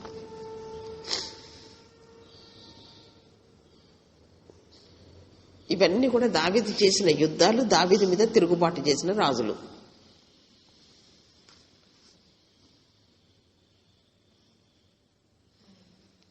సో వీటిని బట్టి దావీదు రాజుగాగా తిరుగుబాటు చేసిన రాజుల అనుభవంలో యేసు ప్రభు రాజుగాగా తిరుగుబాటు చేసే రాజుల గురించి ఆ కీర్తన రాశాడు. So, Israel was ruled directly by the Lord through his prophets and judges until the nation asked for a king. అయితే దేవుడు తన ప్రజలను డైరెక్ట్ గా ఆయనే రాజయ్యుండి ప్రవక్తల ద్వారా తర్వాత న్యాయాధిపతుల ద్వారా ప్రవక్తల ద్వారా ఏలుతూ ఉండగా ప్రజలు మాకు రాజు కావాలని మొదటి సమూయేలు 8వ అధ్యాయంలో అడిగారు వాళ్ళు. ఎందుకంటే సమూయేలు కుమారులు న్యాయవంతులు కానందుకు మాకు రాజు కావాలని అడిగారు కదా. The Lord knew this would happen, ఇది తప్పకుండా జరుగుతుందని దేవుడికి తెలుసు. అందుకనే మరి ద్వితీయోపదేశ కాండము 17వ అధ్యాయంలో రాజును ఎలా పెట్టుకోవాలో చెప్పాడు. అయితే ఆదికాండము 17:6 ఒకసారి చూడండమ్మా. ఆదికాండం 17:6 రాజులు నీలో నుంచి వచ్చెదరు అన్న సంగతి అబ్రహాముకు ముందే చెప్పాడు. ఉట్టి న్యాయాధిపతులతో ప్రవక్తలతో ఆయన ఏల్దాము అనుకున్నది కుదరదు, ప్రజలు రాజును అడుగుతారని 17:6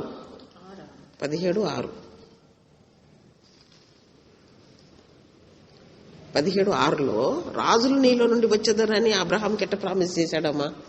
అడుగుతారు వీళ్ళు రాజుని, రాజు అవసరం ఉంటది అని తెలుసు దేవుడికి ఇన్ ఫ్యూచర్. 17:6లో చూడండి, ఆదికాండం 17:6.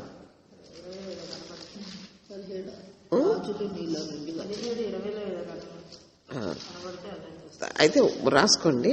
మొదట ఆదికాండం 17:6, 17:16, 35:11,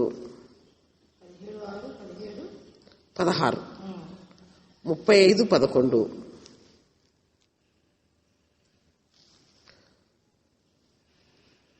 సంఖ్యాకాండం 24:7, 24:17.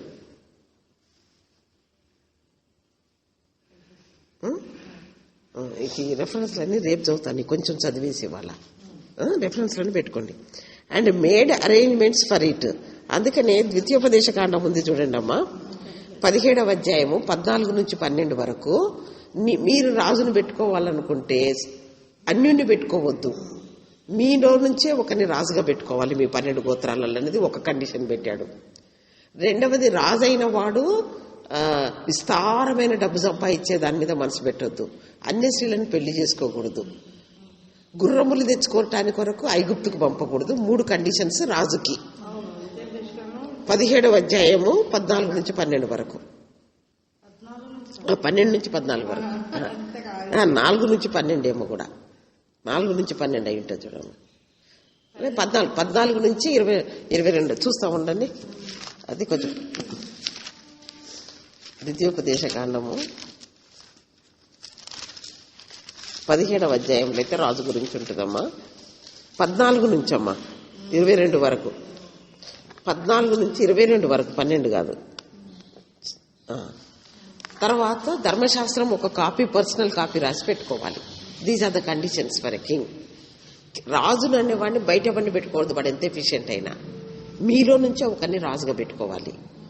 4 కండిషన్స్. తర్వాత రాజుకు 4 కండిషన్స్. విస్తారమైన డబ్బు సంపాదన మీద పడొద్దు, అన్ని స్త్రీలను పెళ్లి చేసుకోకూడదు, గుర్రములు తెస్తానికి ఐగుప్తుకి వెళ్ళకూడదు, ధర్మశాస్త్రం ఒక కాపీ రాసుకొని తనకు దాని ప్రకారం వెళ్ళాల ప్రజలను. ఇవి 4 కండిషన్. అయితే దేవుడు ఇంత అడ్వాన్స్ గా ద్వితీయోపదేశ కాండంలో మోషే బతికినప్పుడు ఎందుకు రాశాడు? అడుగుతారు వీళ్ళు ఒక నాటికి రాజులు అన్న సంగతి దేవుడికి తెలుసు అని చెప్తున్నాను. నీలో నుండి రాజులు పుట్టిస్తానని ఆది కాండంలోనే చెప్పాడు. రాజుకు కండిషన్స్ ద్వితీయోపదేశ కాండంలో మోషే బతికుండగానే చెప్పాడు. అంటే ఇదంతా జరుగుతుందని ఆయనకు ముందే తెలుసు అని చెప్తున్నాను. Saul was not appointed to establish a dynasty because the king had to come from Judah. అయితే ఆదికాండం 49:10లో యూదాలో నుండి రాజదండం వస్తుంది అన్నాడు. అయితే వీళ్ళు తొందరపడి అడగటంలో సౌలును పెట్టాడు. సౌలు తన యొక్క వంశము ఎన్నటెన్నటికి రాజులు ఉంటారన్నది లేదు, ఆయన ఒక్కడున్నాడు, కథం క్లోజ్ అయిపోయింది. ఆ తర్వాత ఆయన వంశం అంతా లేదు. యూదా వంశంలో నుంచి రాజదండము తరతరంలోకి వచ్చి యేసుప్రభు పుడతాడు. సో ఆ ప్రాఫెసీ 10 ఆదికాండం 49:10లో యూదాలో నుంచి రాజదండము, బెన్యామీను గోత్రంలో నుంచి రాజదండం అనలేదు. వీళ్ళు తొందరపడి అడిగినందుకు సౌలును పెట్టాడు. ఆ ఒక్కడే ఏలేడా అయిపోయింది. తర్వాత ఇష్బోషెతు కొన్ని రోజులు ఏలేడా అయిపోయింది, 7 సంవత్సరాలు. And Saul was from Benjamin. Benjamin గోత్రాన్ని గురించి ప్రవచనం లేదు. David was God's choice to establish the dynasty that would eventually bring the Messiah into this world. అయితే 2 సమూయేలు 7వ అధ్యాయంలో దావీదుకు నాకిల్లు కడతాడంట ఈయన కుటుంబం తరతరంలోకి నేను నిలబెడతా ఈయన వంశాన్ని అని ప్రామిస్ చేశాడు కదా. సో దావీదుకు ప్రమాణం చేశాడు దేవుడు, నీ వంశము తరతరములు ఉంటుంది రాజుగా, అందులో నుంచి యేసుప్రభు పుడతాడన్నది ఉన్నది. కానీ బెంజమిన్కు లేదు, సౌలుకు లేదు. వీళ్ళు అడిగారు తొందరపడి సౌలును పెట్టాడు. అదన్నమాట. However both Psalm 2 and 2 Samuel 7 go far beyond David and his successor, for both the covenant and the psalm speak about a universal kingdom and a throne established forever. అయితే ప్రజెంట్లీ ఇవి దావీదుకు అప్లికబుల్ లాగా ఉన్నాయి. ఏది 2 సమూయేలు 7వ అధ్యాయము, దావీదు నీ రాజ్యం తరతరములు ఉంటుంది అని చెప్పింది, నీ కుమారునికి తరతరం రాజ్యం ఇస్తా అన్నది, నీ గర్భంలో పుట్టిన వాడికి. ఈ 2వ కీర్తన రాజుగా నాకు కుమారుని అభిషేకం చేసుకుంటే అన్ని రాజులు తిరుగుబాటు చేయటం, అతనికి లోబడండి అంటాము. ప్రజెంట్లీ దావీదుకు అప్లికబుల్, కానీ ఈవెన్చువల్లీ అవి యేసు ప్రభుకు అప్లికబుల్. ఆ వాగ్దానమే కానీ ఈ కీర్తనే కానీ. చాలా కీర్తనలు ప్రజెంట్లీ దావీదువి, తర్వాత ఈవెన్చువల్లీ యేసు ప్రభు అనమాట. This can be fulfilled only in Jesus Christ the son of David. So దావీదు కుమారుడు అని మత్తయి సువార్త 1:1 మొదలు పెట్టాడు చూడమ్మా. దావీదు కుమారుడైన యేసుక్రీస్తు వంశావళి అని మత్తయి సువార్త. సో ఇంట్రెస్ట్ అంతా దావీదు కుమారుడైన యేసుక్రీస్తు మీదనే కానీ దావీదు మీద, ప్రజెంట్లీ దావీదు మీద అంతే. అర్థమైందా? సో రాజ్యమైనా ఈ వాగ్దానాలైనా, దావీదు రాజ్యం సిద్కియాతో అయిపోయింది కదా, మరి దావీదుకే అంటానికి లేదు. కానీ దావీదుకు చాలా వందల సంవత్సరాలు రాజ్యం పెట్టాడు దేవుడు. కానీ యేసు ప్రభుది తరతరములు యుగ యుగములు ఉండబోయే రాజ్యము యేసు ప్రభు. నీ రాజ్యం ఎన్నటెన్నట్టుకుంటది, నీ రాజ్యం నాశనం కాదు అని చెప్పినవన్నీ యేసు ప్రభు గురించి. Some psalms you see, some psalms you feel, but this one you hear because it is a record of 4 voices. Okay, సరే, ఇక్కడ ఇంతటితో ముగిస్తున్నానమ్మా. నేను ఇది చెప్పవలసిందంత చెప్పేశాను. రేపు వస్తానే ఈ 2 రెఫరెన్స్లు చదవాలి మనం. ఏవి? ఈ 2వ కీర్తన 18 చోట్ల ఎక్కడ ఏమేమని రాయబడ్డది అదొకటి. తర్వాత రాజును గురించిన రెఫరెన్సులు రేపు ఫస్ట్ చూద్దాం. సరేనా? దేవుడి మాటలు దీవించును గాక. దేవుని స్తోత్రము. మనం 2వ కీర్తనలో కొన్ని రెఫరెన్స్లు ఉన్నాయి. నేను చెప్పిన రెఫరెన్స్లు మనం చదవాలి. అయితే 2వ కీర్తన ఎంత ప్రాధాన్యమైనదంటే మరి 18 సార్లు ఉంది కదా, మనం గబగబా చదువుదాము. ఎందుకంటే 2వ కీర్తన చదివినప్పుడు ఇవన్నీ మనకు బాగా తెలిసి ఉండాలి. సో ఫస్ట్ మత్తయిలో ఉన్నటువంటి 3:17 అయితే తెలుగు ఇంగ్లీష్ తేడా ఉంటుందిలేమ్మా.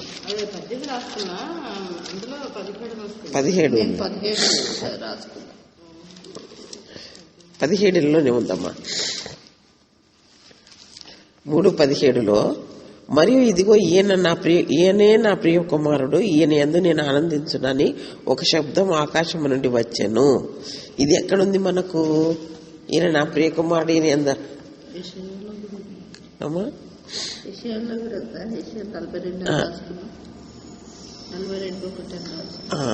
అదే నా సేవకుడు అని ఉంది కదా 42:1 తండ్రి అయిన దేవుడు చెప్తున్నటువంటి మాటలు. అయితే మనకు 2వ కీర్తనలో ఏమనుందమ్మా? ఆ మాట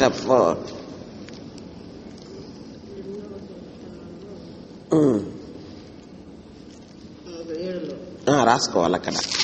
2:7లో నేను నిన్ను కంటిని, నీవు నా కుమారుడు అని నాకు డైరెక్ట్ చెప్తున్నాడు. ఈయన నా కుమారుడు అన్నది అక్కడ చెప్తున్నాడు. సో అదే మాట అన్నమాట. ఇదిగో 7వ వచనంలో నీవు నా కుమారుడు, నేను కని ఉన్నాను అంటున్నాడు కదా, అదే అన్నమాట. ఇదిగో ఈయన నా ప్రియ కుమారుడు, ఈయన నేను ఆనందిస్తున్నాను అన్నది కూడా అదే రెఫరెన్స్. సో మనం ఇక్కడ సామ్స్ 2:7 అని రాసుకోవాలి. తర్వాత 7:23లో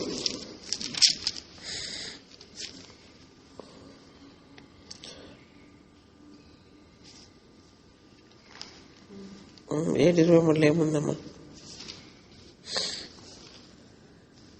తప్పున్నట్టుంది. అక్రమం చేయవారన్నా నా ఎదురు పొండి అని వారితో చెప్పుదును.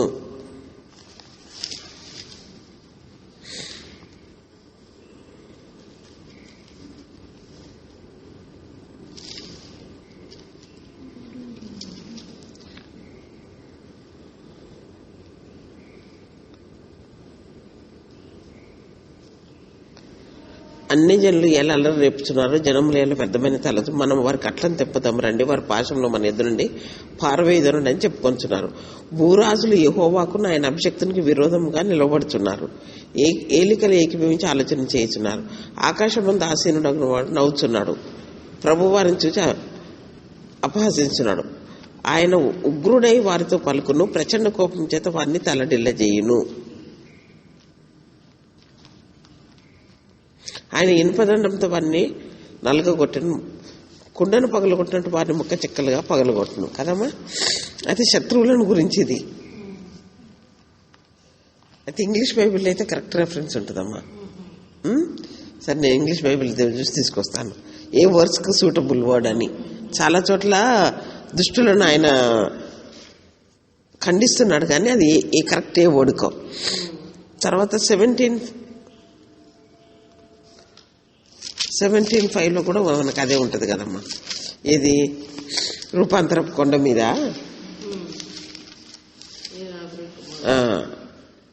ఇదిగో ఈయన నా ప్రియ కుమారుడు, ఈయన అందరూ నేను ఆనందించుచున్నాను.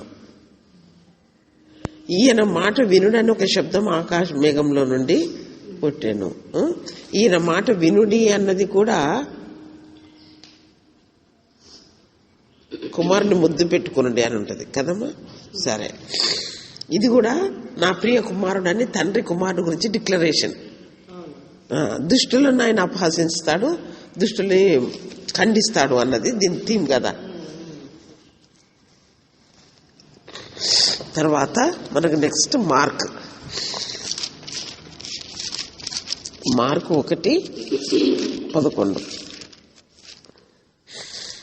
మరియు నీవు నా ప్రియ కుమారుడవు, నీ అందు నేను ఆనందించిన ఒక శబ్దం ఆకాశం నుండి వచ్చును. అదే ఇన్సిడెంట్ మార్క్ కోట్ చేస్తున్నాడు. తర్వాత మార్కు 9:7 అంతే. మార్కు 9:7 మేఘం ఒకటి వచ్చి వారిని కమ్మగా, ఈయన నా ప్రియ కుమారుడు, ఈయన మాట వినుడని ఒక శబ్దం ఆ మేఘంలో నుండి పుట్టెను. మార్కు 9:7.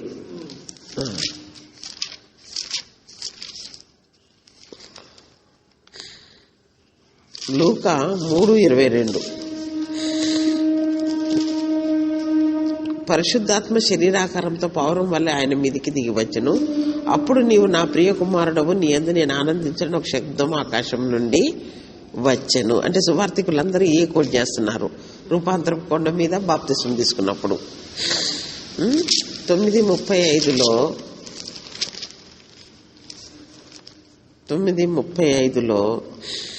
మరియు ఈయన నేను ఏర్పరచుకున్న నా కుమారుడు, ఈయన మాట వినడని ఒక శబ్దం ఆ మేఘంలో నుండి పుట్టెను. నా ప్రియ కుమారుడు అని ఉంది ఫుట్ నోట్లో. తర్వాత యోహాను సువార్త 1:49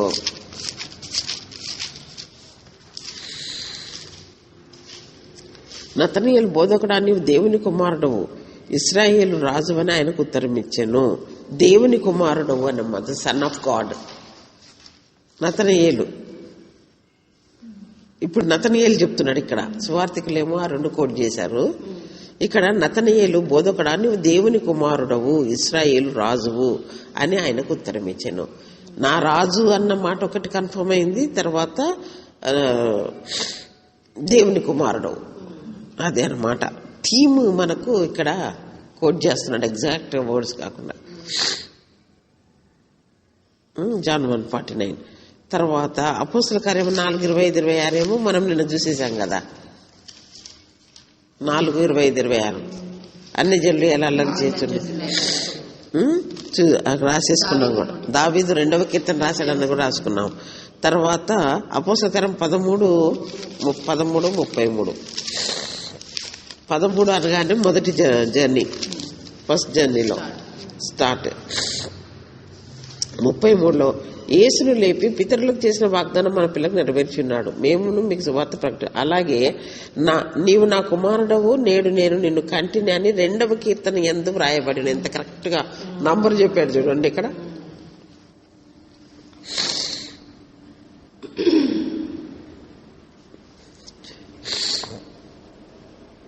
ఫిలిప్పి 2:12 సువార్తలు అయిపోయింది, ఇక పత్రికలకు వచ్చేసాం. ఫిలిప్పి 2:12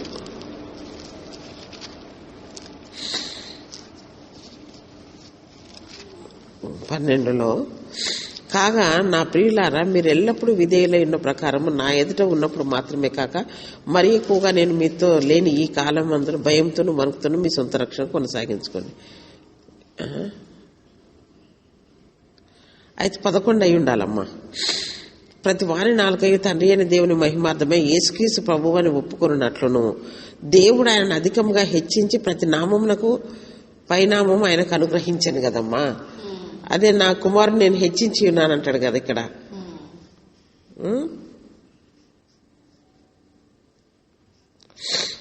ఈ 2వ కీర్తనలో కుమారుని హెచ్చించటం కదమ్మా. నా ప్రభువును ఆశీనుడిగా చేసి ఉన్నాను. ఆకాశమందు ప్రభువు వారిని చూసి అపహాసించుతున్నాడు.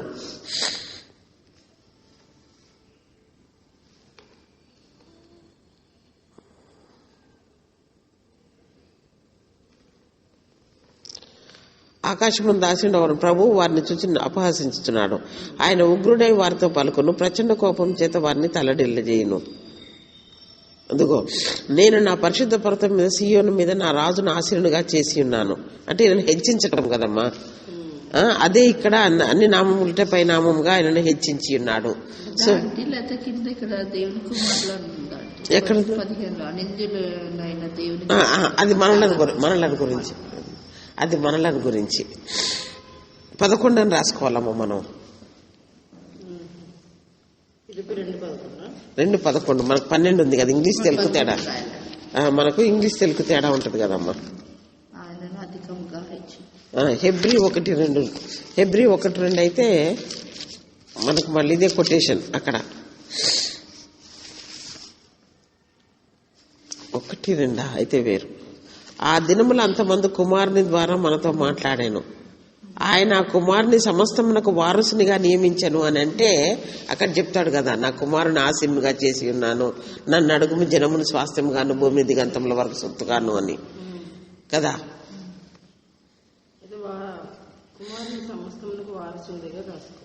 అక్కడ రాసుకోవాలి.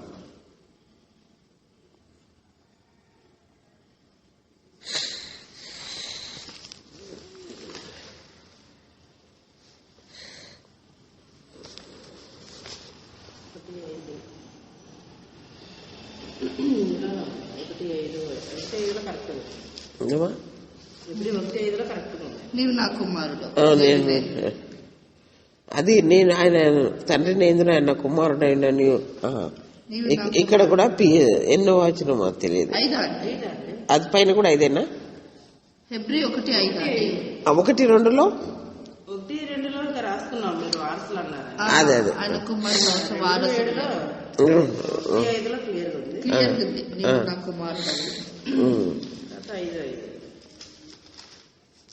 హెబ్రీ 5:5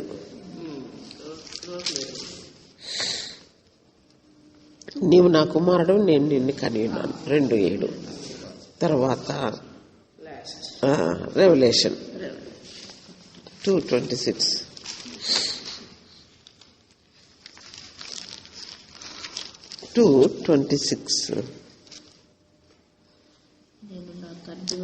అధికారం పొందినట్లు జయించు అంతవరకు నా క్రియలు జాగ్రత్త చేయడానికి జనుల మీద అధికారం ఇచ్చేదను.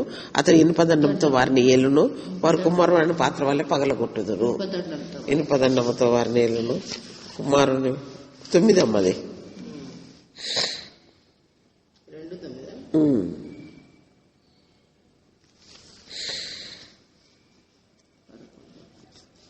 తర్వాత 11:18 రెవల్యూషన్ 11:18 జనములు కోపగించినందున నీకు కోపం వచ్చెను. అది అన్ని జనులు ఎలా చేస్తున్నారు అది. రెండు ఎన్నో వచనం రాసుకుందాము. ఒకటి కదా, జన్లో కోపం వచ్చింది అక్కడే కదా. రెండో ఒకటి. అంటే ఇంత మైన్యూట్ గా మనం గుర్తుపట్టలేమురా ఇలా చెప్పకపోతే కదా. 12:5 సమస్త జనములను ఇనుపదండముతో ఏలనై ఉన్న ఒక మగ శిశు ఇనుపదండముతో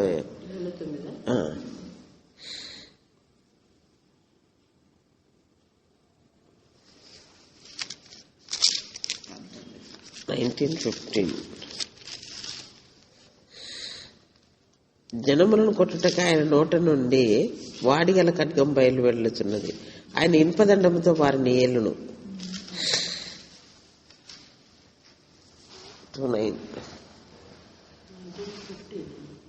15లో ఆయన ఇనుపదండంతో వారిని ఏలును.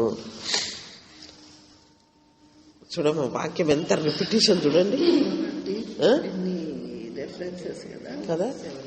18 రెఫరెన్సెస్ చూసి ఇంకా ఇంత మైన్యూట్ చూసి ఇంకా ఎక్కడెక్కడ దొరుకుతాయో కోట్ చేయబడ్డది. నేను చెప్పేది ఏంటంటే కీర్తనలది ఇది కొత్త నిబంధనలో ఎక్కడెక్కడ కోట్ చేశాడు. న్యూ టెస్టిమెంట్ లోనే అంటే ఇది ఎంత ఇంపార్టెంట్ కీర్తన చూడండి. క్రీస్తుని గురించిన మొదటి కీర్తనమ్మా. మొదటిది వాక్యాన్ని గురించిన కీర్తన, రెండవది క్రీస్తుని గురించిన కీర్తన. మొదటి కీర్తన వాక్యం గురించి చెప్పాను కదా, రెండవ కీర్తన క్రీస్తుని గురించిన కీర్తన. ప్రవచనం ఇదంతా ఆయన ఇలా వెళ్తాడు. అప్పటికి పుట్టలేదు కాబట్టి అది ప్రవచనం అవుతుంది. అప్పటికి ఆయన పుట్టలేదు కదమ్మా, అందుకు ప్రవచనమే అవుతుంది, ప్రాఫెసీ అవుతుంది. తర్వాత ఇంకా మనం చదవలసిన రెఫరెన్స్లు ఎక్కడ ఉన్నాయి అని అంటే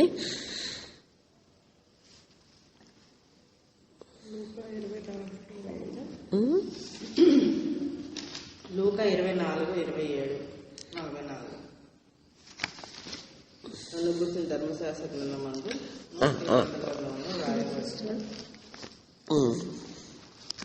రెండు చోట్ల కూడా అదే మాట చెప్పాడమ్మా. లూకాసు వార్తలు ఏం చెప్తాడంటే చివరిలో నన్ను గూర్చి ప్రవక్తల గ్రంథమందును ధర్మశాస్త్రమందును చివరిలో ఆ మాట మృత్యుంజయుడు అయినాక మాట అమ్మ. ఇది 24 అంటే లూకా 24:27 వచనము 24 వచనం. అయితే నేను చెప్పేసా, మీరు రాసుకోకపోవచ్చు. అయితే మోషేయు సమస్త ప్రవక్తలను మొదలుకొని లేఖనములన్నింటిలో తన్ను గూర్చిన వచనముల భావం వారికి తెలిపాడు. ఆ భావం తెలిపాడు, వాళ్ళ వచనాల భావాలు తెలిపాడు. అసలు ఎంత మంచి మాట చూడమ్మా అది. మోషేయు సమస్త ప్రవక్తలను మొదలుకొని లేఖనములన్నింటిలో తన్ను గూర్చిన వచనముల భావం వారికి తెలిపాడంటే ఆయన కూడా రెఫరెన్స్లు అన్ని తెలిసి చెప్పాడంట. ఇప్పుడు నేనంటే మీకు రెఫరెన్స్లు అన్ని తీసి చెప్పాను. యేసుక్రీస్తు ఇదిగో మోషే ఇలాగ ఇక్కడ రాశాడు, ఇదిగో మోషే నన్ను గురించి ఇక్కడ రాశాడు అని అన్ని తీసి వాళ్ళకి చూపించాడంట.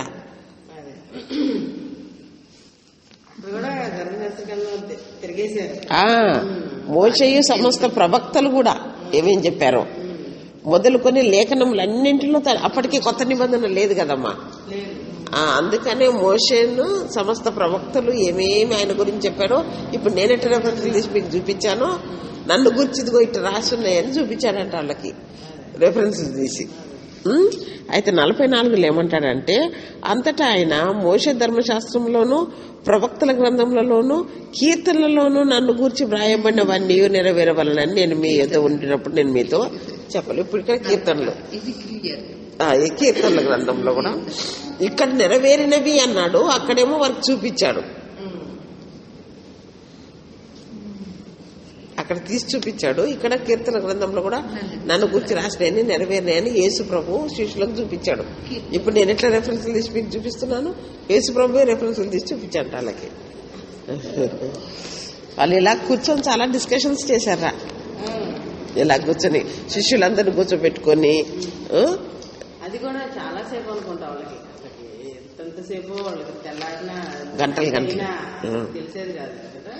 అది అలా. ఇంకా ఆ సముద్రం దగ్గర అయితే ఇంకా ఎలా అంటే సముద్రం దగ్గర బోధ చేస్తుంటే ఈయన ఆకలేసి పౌలు అనుకుంటా సముద్రం దగ్గర బోధ చేస్తూ బెర్యాస్త్రీలు వచ్చి అవన్నీ విని తరచి చూస్తుంది. అదే బెర్యాస్త్రీలు అదైందా.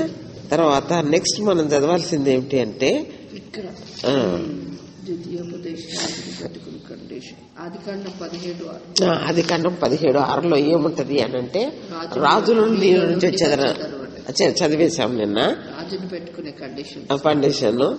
తర్వాత 17:6-16 నక్షత్రము శారాలో నుండి రాజులు వస్తాడని కూడా చెప్పాడమ్మా.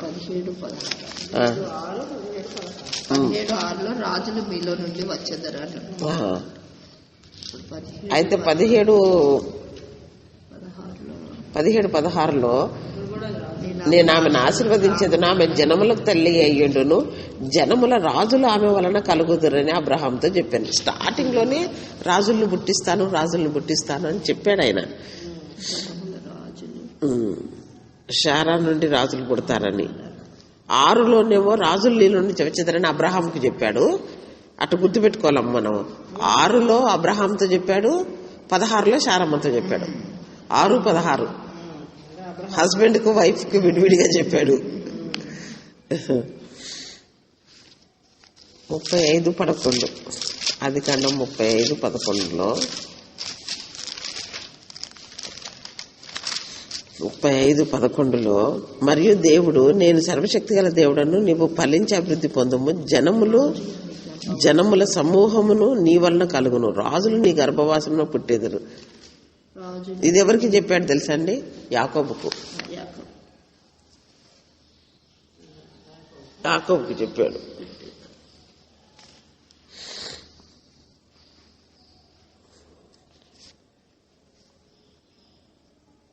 సంఖ్యాకాండము 24:7 బిలాం చెప్పాడు. సంఖ్యాకాండం 23-24 అనగానే బిలాం ప్రవచనాలు గుర్తుపెట్టుకోవాలమ్మ మనం. సంఖ్య 23-24 అంటే అవి బిలాము.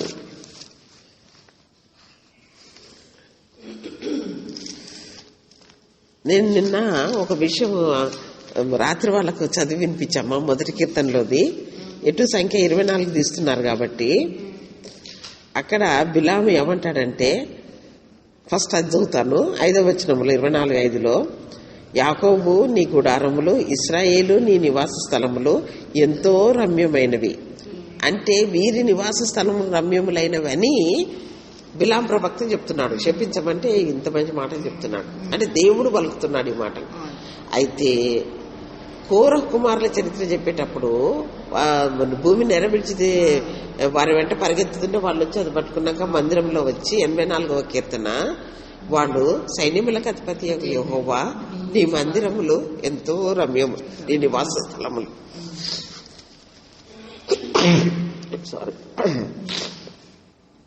ఎంతో రమ్యములు అంటారు. బతికారనే వాళ్ళు మాత్రం బతికారు. అంటే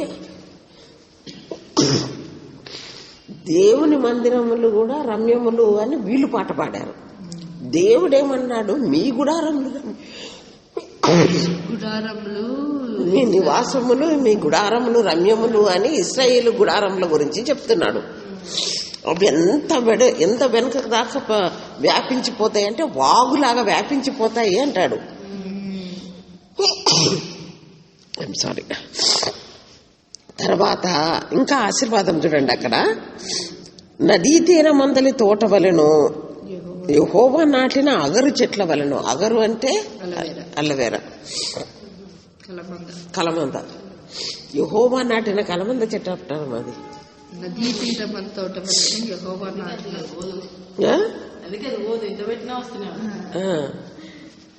అయితే నదీ తీరమందలి తోట వలెను, యెహోవా నాటిన అగరు చెట్ల వలెను, నీళ్ల యొద్దనున్న దేవదారు వృక్షం వలెను అవి ఉన్నవి. ఏవి ఉన్నవి? వీరి గుడారములు. అయితే ఎవరు ఇల్లు కట్టుకుని గృహప్రవేశం ప్రార్థన చేయమంటే మనం ఇది చేయాలి. వీరి నివాసము ఎంతో రమ్యం. ఆశీర్వాదాలు. అర్థమైందమ్మా? వాక్యం చెప్పమన్నా అదే మనకి 24/7 కావాల్సింది. నీళ్లు అతని బొక్కెనల నుండి కారును, అతని సంతతి బహుజనముల యొద్ద నివసించును, జలముల యొద్ద నివసించును. సో అమ్మ ఇదేంటి అని అంటే వాటర్ సమృద్ధిగా ఉన్న చోట ఫలభరితమైన జీవితం అన్నమాట. అందుకని ఏ సిటీ కట్టుకున్నా ఒక నది మీదే కడతారు. ఒక యెరూషలేము ఏ నది మీద లేదు. అది వాగులు లోయలు గల దేశం. అది ఏ నది మీద కట్టబడలేదు. చక్కని అన్ని ఇప్పుడు ఈజిప్ట్ ఉందనుకోండి నైలు నది మీద, తర్వాత ఇది అష్యూర్ ఉందనుకోమా యూఫ్రటిస్ మీద, ఇది బబులోన్ ఉందనుకో యూఫ్రటిస్ డౌన్లో, అదేమో అప్లో నార్త్ సౌత్. అట్లాగా ఏ నదైనా ఇప్పుడు మనం లండన్ వెళ్ళొచ్చే కదా, Thames, they are proud of that Thames. మా ఆ నది గురించి వాళ్ళు they are very proud. Egypt వాళ్ళేమో నైల్ నది గురించి దే ఆర్ ప్రౌడ్ అమ్మా. పంట పండుతుంటుంది ఈజిప్ట్లో. బా ఏం కూరగాయలమ్మా, క్యాబేజీ 4 రంగులు కాస్తుంది, వైలెట్, గ్రీన్, వైట్, అన్ని రంగులు కాస్తుంది. అట్లాగా ఒక నీరు దగ్గర ఉన్న పట్టణం నీటి ఓరన ఉన్నదంటే ఇక ఫలభరితం అనమాట. అందుకే వీళ్ళకి అది ఆశీర్వాదం ఇస్తున్నాడు. నీళ్ళు అతని బొక్కెనల నుండి కారును అంటే అంటే ప్లెంటీ ఉంటాయన్నమాట. అతని సంతతి బహుజలముల యొద్ద నివసించును.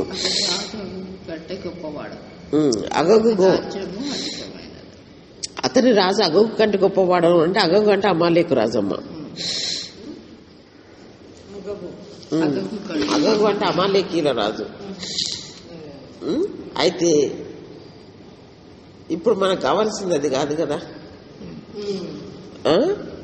24:7 అతని రాజ్యము అధికమైనదగును, అది హిస్ కింగ్డమ్. అతని రాజ్యము అధికమవును అని ఈయన కింగ్డమ్ గురించి చెప్తున్నాడు.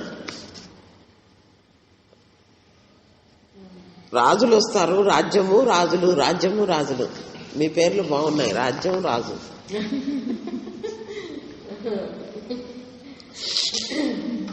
అయితే ఈ రాజ్యం గురించి చెప్తున్నాడు. ఇంతవరకేమో రాజులు వస్తారని చెప్పాడు.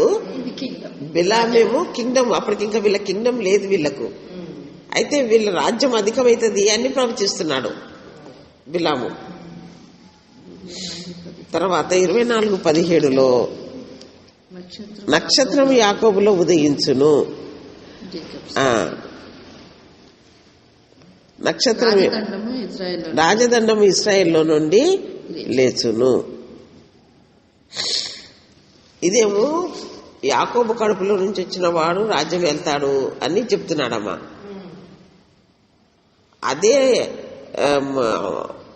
ఆదికాండము 49లో ఇంకా క్లారిటీ ఇస్తాడు. ఈ 49 మంది 12 యాకోబులో అంటే 12 మంది కొడుకులు ఎవరి దగ్గర నుంచైనా రావచ్చు.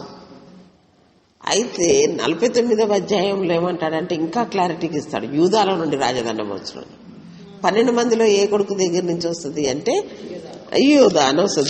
49 ఇందులో యాకోబులో నుంచి అన్నాడు. యాకోబు అంటే మన 12 మంది కదమ్మా. అది కాండం 49, ఇది ద్వితీయోపదేశ కాండం 49. ద్వితీయోపదేశ కాండం 49 లేవు కదా. ద్వితీయోపదేశ కాండం ఆది కాండంలో యాకోబు ఆశీర్వదించాడమ్మా. యాకోబు ఆశీర్వదించాడు.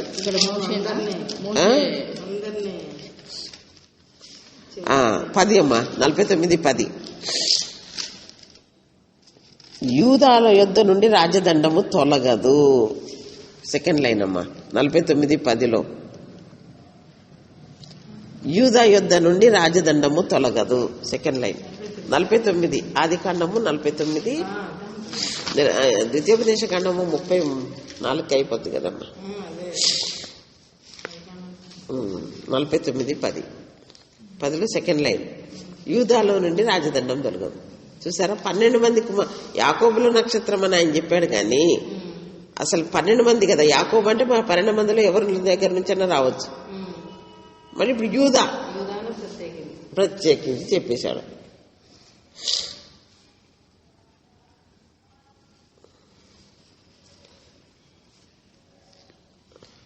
తర్వాత రాజు అనే వాడికి రాత్రి చెప్పిందంతా మీరు చదువుకోవచ్చమ్మా, ద్వితీయోపదేశ ఖండంలో ఉంది అది. 17వ అధ్యాయము 14 నుంచి 15 కండిషన్. రాజును పెట్టుకునేందుకు అయితే సాల్ was not appointed to establish the dynasty because the king had to come from JUDA అన్నది 49:10 ఉంది, రాసుకున్నారు మీరు. తర్వాత 2వ సమూయేలు 7లో దేవుడు దావీదుకు రాజ్యం ఇస్తా అన్నాడు, కానీ అది అల్టిమేట్ గా ఎవరికి అప్లికబుల్? యేసుక్రీస్తుకి applicable. However both Psalm 2 and 2 Samuel 7 go far beyond David and his successors. దావీదు యొక్క సంతానము కాదు, యేసు ప్రభువులో ఆ ప్రవచనాలు నెరవేర్చబడతాయి. ఇది వేయించాలి. For both the covenant and the Psalm speak about a universal kingdom and a throne established for ever. దావీద్ది ఫర్ ఎవర్ లేదు, ఇప్పుడు కూడా లేదు. దావీద్ది సిద్కియాతో అయిపోయింది. This can be fulfilled only in Jesus Christ the son of David. దావీదు కుమారుల్లో నెరవేర్చబడుతుంది అంటే యేసు ప్రభువులో నెరవేర్చబడుతుంది. అందుకని మత్తయి సువార్త 1:1 దావీదు కుమారుడైన యేసుక్రీస్తు వంశావళి అంటాడు. అయితే సమ్ సామ్స్ ఇది అక్కర్లేదు. You see some psalms you feel, but this one you hear because it is a recorded of 4 voices. సరే, అయితే 3 భాగాలు ఉన్నాయి, రాసుకున్నామా. 1 నుంచి 3 వచనాలకు కుట్ర, కాన్స్పిరసీ చేశారు వాళ్ళు, భూరాజులు. 1 to 3 వర్సెస్ లో కాన్స్పిరసీ అంటే కుట్ర చేశారు వాళ్ళు. ఏకమై అంటే ఏంటి? The voice of the nations వినొచ్చు మనం. 1 to 3లో the voice of the nations వింటామమ్మా మనం. నేషన్స్ మాట్లాడటం వింటాం. ఏకమై రండి వారి పాశంలో మనం పడద్రోద్దాము, తెంపి వేసుకుందాం రండి, ఏంటి వాళ్ళ అధికారం మన మీద అని వాళ్ళు మాట్లాడటం, వాళ్ళ వాయిస్ వింటాం. నా 1 to 3లో కాన్స్పిరసీ చూస్తాము, డాష్ పెట్టి the voice of the nations.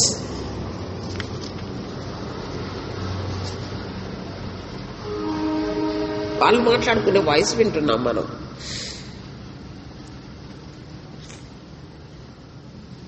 ఏందమ్మా? 4 to 6లో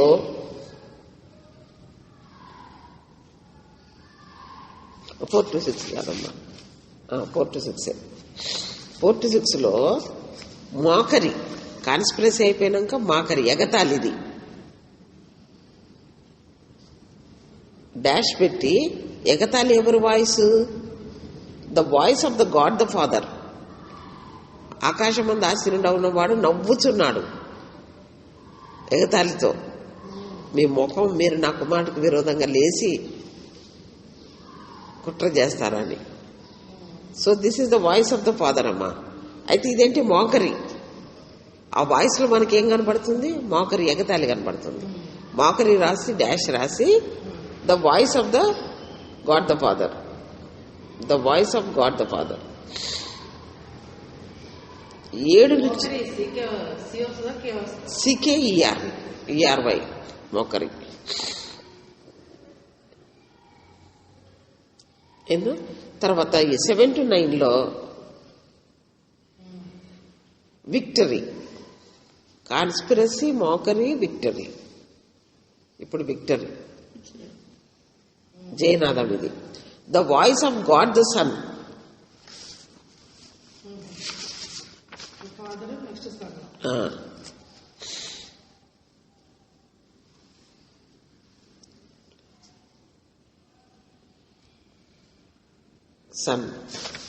సన్ ఇది victory voice, the voice of the God the Son. ఎనపదండంతో వాళ్ళు కొట్టేసి జయం పొందుతాడనమాట. దెన్ 10 to 12 ఇది ఆపర్చునిటీగా తీసుకొని, నౌ దిస్ ఈజ్ ఆపర్చునిటీ. ఎవరికి opportunity? Whose voice it is? The voice of the Holy Spirit. చూసామా? The voice of the Holy Spirit. ఇప్పుడు కుమారుని ముద్దు పెట్టుకుని లేని ఎట్లా ఆయన కోపగిస్తాడు అని పరిశుద్ధాత్మ దేవుడు చెప్తున్నాడు వాళ్ళకి. హెచ్చరిక. దీనికి ఆపర్చునిటీ, ఇది ఆపర్చునిటీ డాష్ పెట్టి ఎవరి వాయిస్ ఇది? The voice of the Holy Spirit. పరిశుద్ధాత్మ దేవుడు మాట్లాడుతున్నాడు. అది ఎంత బాగుంది చూసారా? 2వ కీర్తన. First whose voice? Conspiracy, the voice of the nations. Then mockery, whose voice? God the Father. Victory, whose voice? Son. హెచ్చరికలు, ఆపర్చునిటీ తీసుకుని హెచ్చరించేది ఎవరి వాయిస్? తండ్రి, కుమార, పరిశుద్ధాత్మల వాయిస్ 2వ కీర్తనలో మనకు కనబడుతుంది. వండర్ఫుల్ కదమ్మా. సో నలుగురు వాయిస్ కనబడుతుందమ్మా 2వ కీర్తనలో మనకు. మాట్లాడుతున్నారు విడివిడిగా, ఎవరు పోర్షన్ వాళ్ళు మాట్లాడుతున్నారమ్మా. వాయిస్ ఆఫ్ నేషన్ కూడా ఫస్ట్ వాయిస్ ఆఫ్ నేషన్స్ కి రెస్పాండ్ అవుతున్నారు. 3 రెస్పాండ్ అవుతున్నారు. ఒక్కరు మాట్లాడితే 3 ఎగబడుతున్నారు. అన్ని జనుల గురించి. అది దేవుడి మాటలు దీవించను గాక. 1 నుంచి దేవుని నామకు స్తోత్రము. మనం ఇప్పుడు 2వ కీర్తన 1 నుంచి 3 వచనాలు నేర్చుకుందాము. 2వ కీర్తనలో 12 వచనాలు ఉన్నవి కదా. 12లో 1 నుంచి 3 వచనాలు కాన్స్పిరసీ, కుట్ర, the voice of the nations, జనముల యొక్క అల్లరి, జనముల యొక్క వ్యర్థ తలంపుల గురించి మనము నేర్చుకుందాం. 1 నుంచి 3 వచనాలలో అన్ని జనులు ఎలా అల్లరి రేపుచున్నారు, జనములు ఎలా వ్యర్థమైన దాన్ని తలంచుతున్నారు, మనము వారి కట్లు తెంపుదాం రండి, వారి పాశములను మన యొద్ద నుండి పారవేయదాం రండి అని చెప్పుకొనుచు భూరాజులు యెహోవాకును ఆయన అభిషక్తునికి విరోధంగా నిలవబడుతున్నారు. ఏలికలు ఏకీభవించి ఆలోచన చేయుచున్నారు. అది వారి కాన్స్పిరసీ, కుట్ర. David did not expect a reply when he asked this question because there really is no reply. It was an expression of astonishment. ఎందుకు కూడుతున్నారు రిప్లై లేదు, కానీ ఆశ్చర్యం కలుగుతుంది.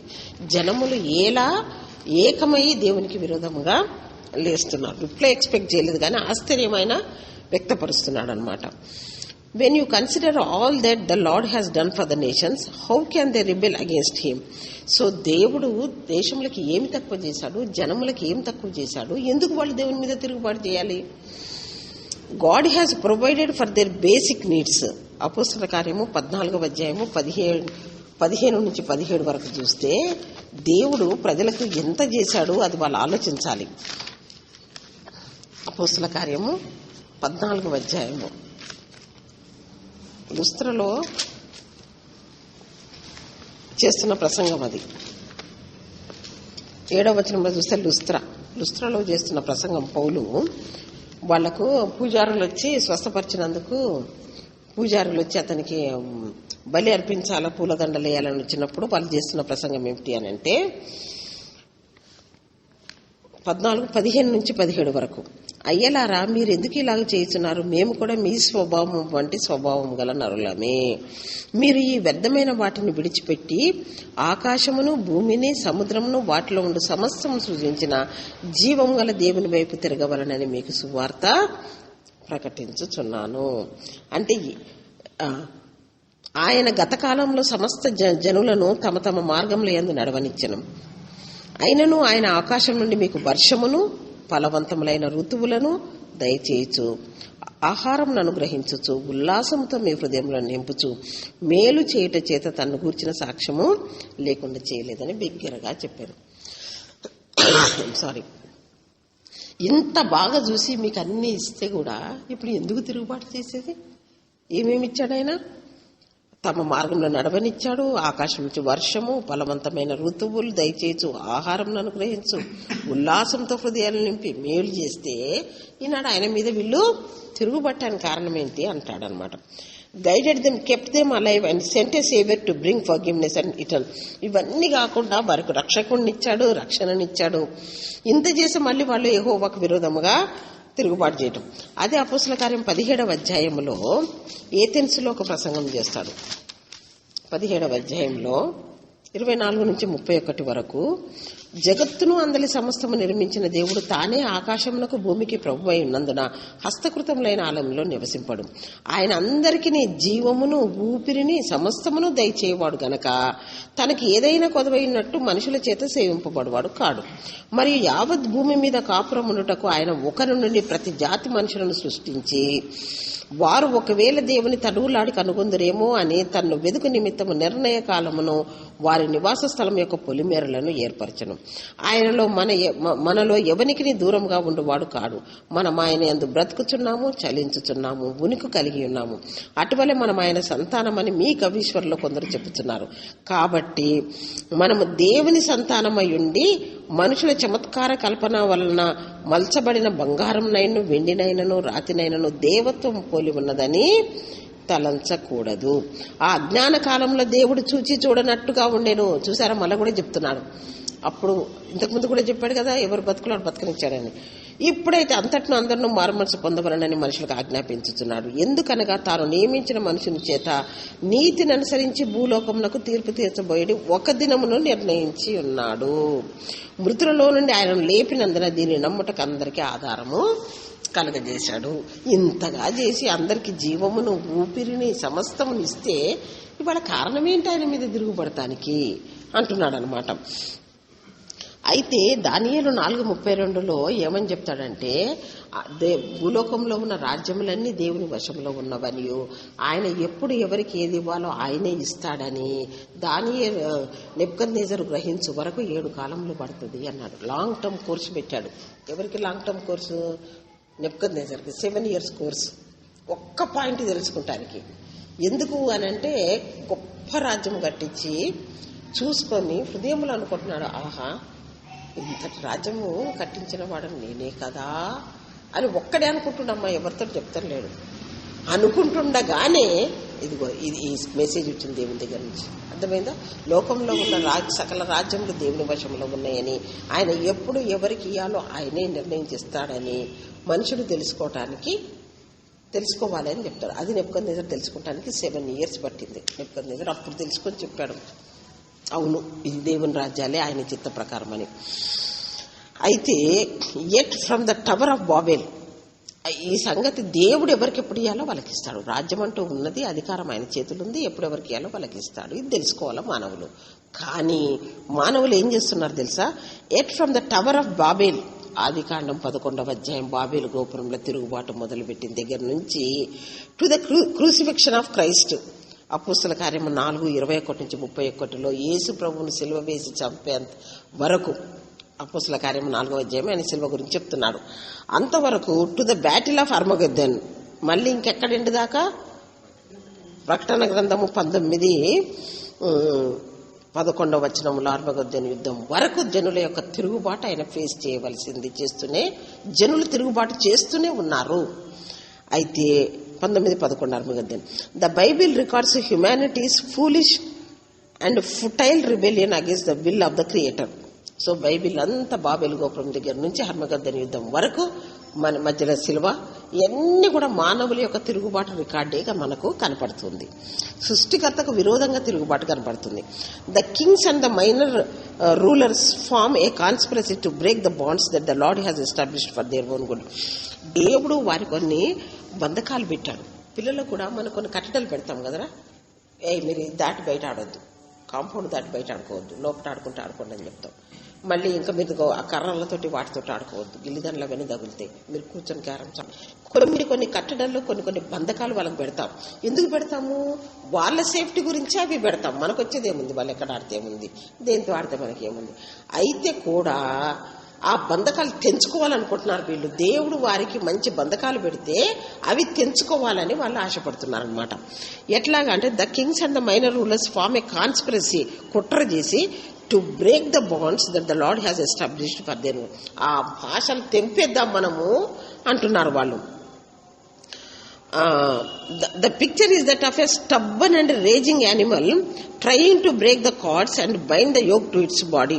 అయితే కాడికి అలవాటు కాకుండా పలుపులు కాడిని తెంపివేసిన ఎద్దులు అవన్నీ ఎట్లుంటాయి? అట్లా వీళ్ళు కాడికి అలవాటు పడకుండా వాటిని తెంపేద్దాము అన్నంత ప్రయత్నంలోనే వీళ్ళు ఉన్నారు. అయితే ఇర్మియా 5:5 ఏమంటాడంటే కాడికి పలుపులకు వాళ్ళు అలవాటు కావట్లేదంటాడమ్మా. 5:5 ఇర్మియా 5:5 ఏమంటాడంటే కాడికి పలుపులకు 5:5 గనులైన వారు ఎదుకు పోయేదను, వారితో మాట్లాడదను, వారు యెహోవా మార్గమును తమ దేవుని న్యాయ విధిని ఎరిగిన వారే ఎందురు కదా అని నేను అనుకుంటుని.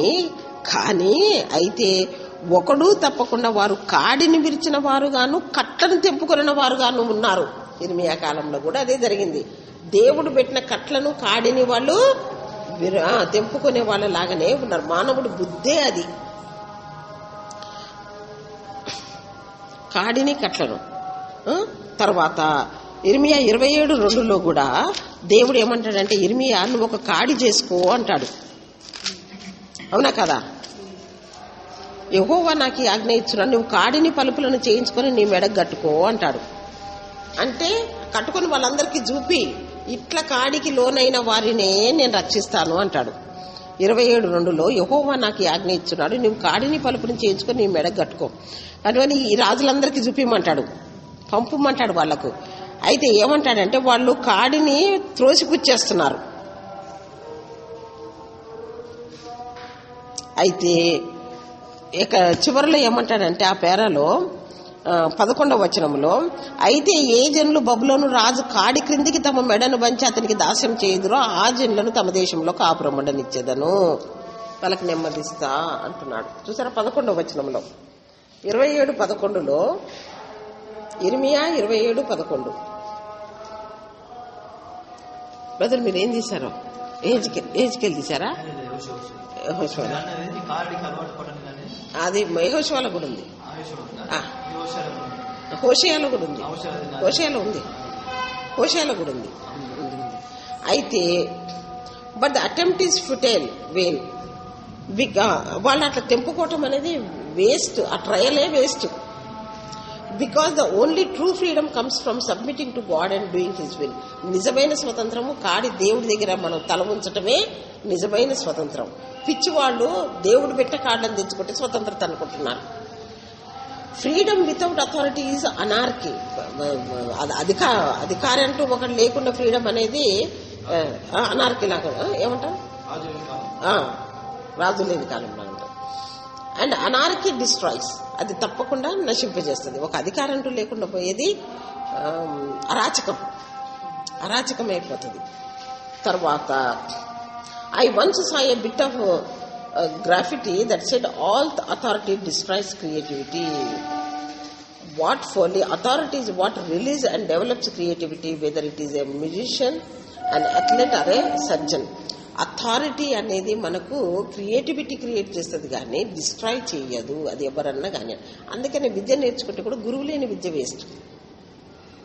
అర్థమైందమ్మా? మనం అనుకుంటాం మనకు చాలా తెలుసు అనుకుంటాం కదా. మనం సబ్మిట్ అయిపోయి ఏమైనా చెప్తుంటే నేర్చుకోవాలి. పాస్టర్ చెప్తే నేను చాలా శ్రద్ధతో వింటాను. యూత్ మీటింగ్లో పిల్లలు చెప్తుంటే కూడా శ్రద్ధతోటి వింటాను. ఎవరైనా చెప్పని, ఎందుకంటే మనం నేర్చుకోవాలి. నాకెన్నో తెలుసు కానీ మీకు తెలిసింది నాకు తెలియదు. నాకు ఇంత వాక్యం తెలుసుకొని ఉంటుంది, మీకు చెప్తుంటే నేను శ్రద్ధగా వింటాను. ఎందుకు వింటాను తెలుసా? నాకు ఇంత తెలిసినా మీకు తెలిసింది మాత్రం నాకు తెలియదు.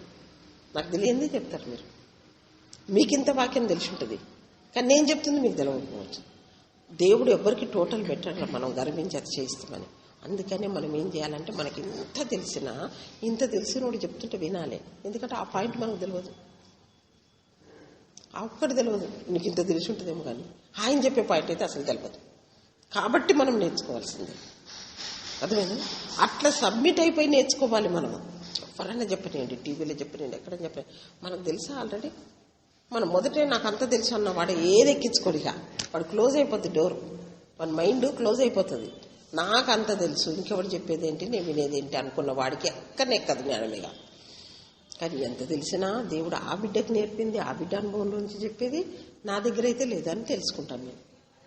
నేను నేర్చుకుంది ఇంత ఉన్నా అదైతే లేదు అని తెలుసుకుంటాం. అర్థమైందా?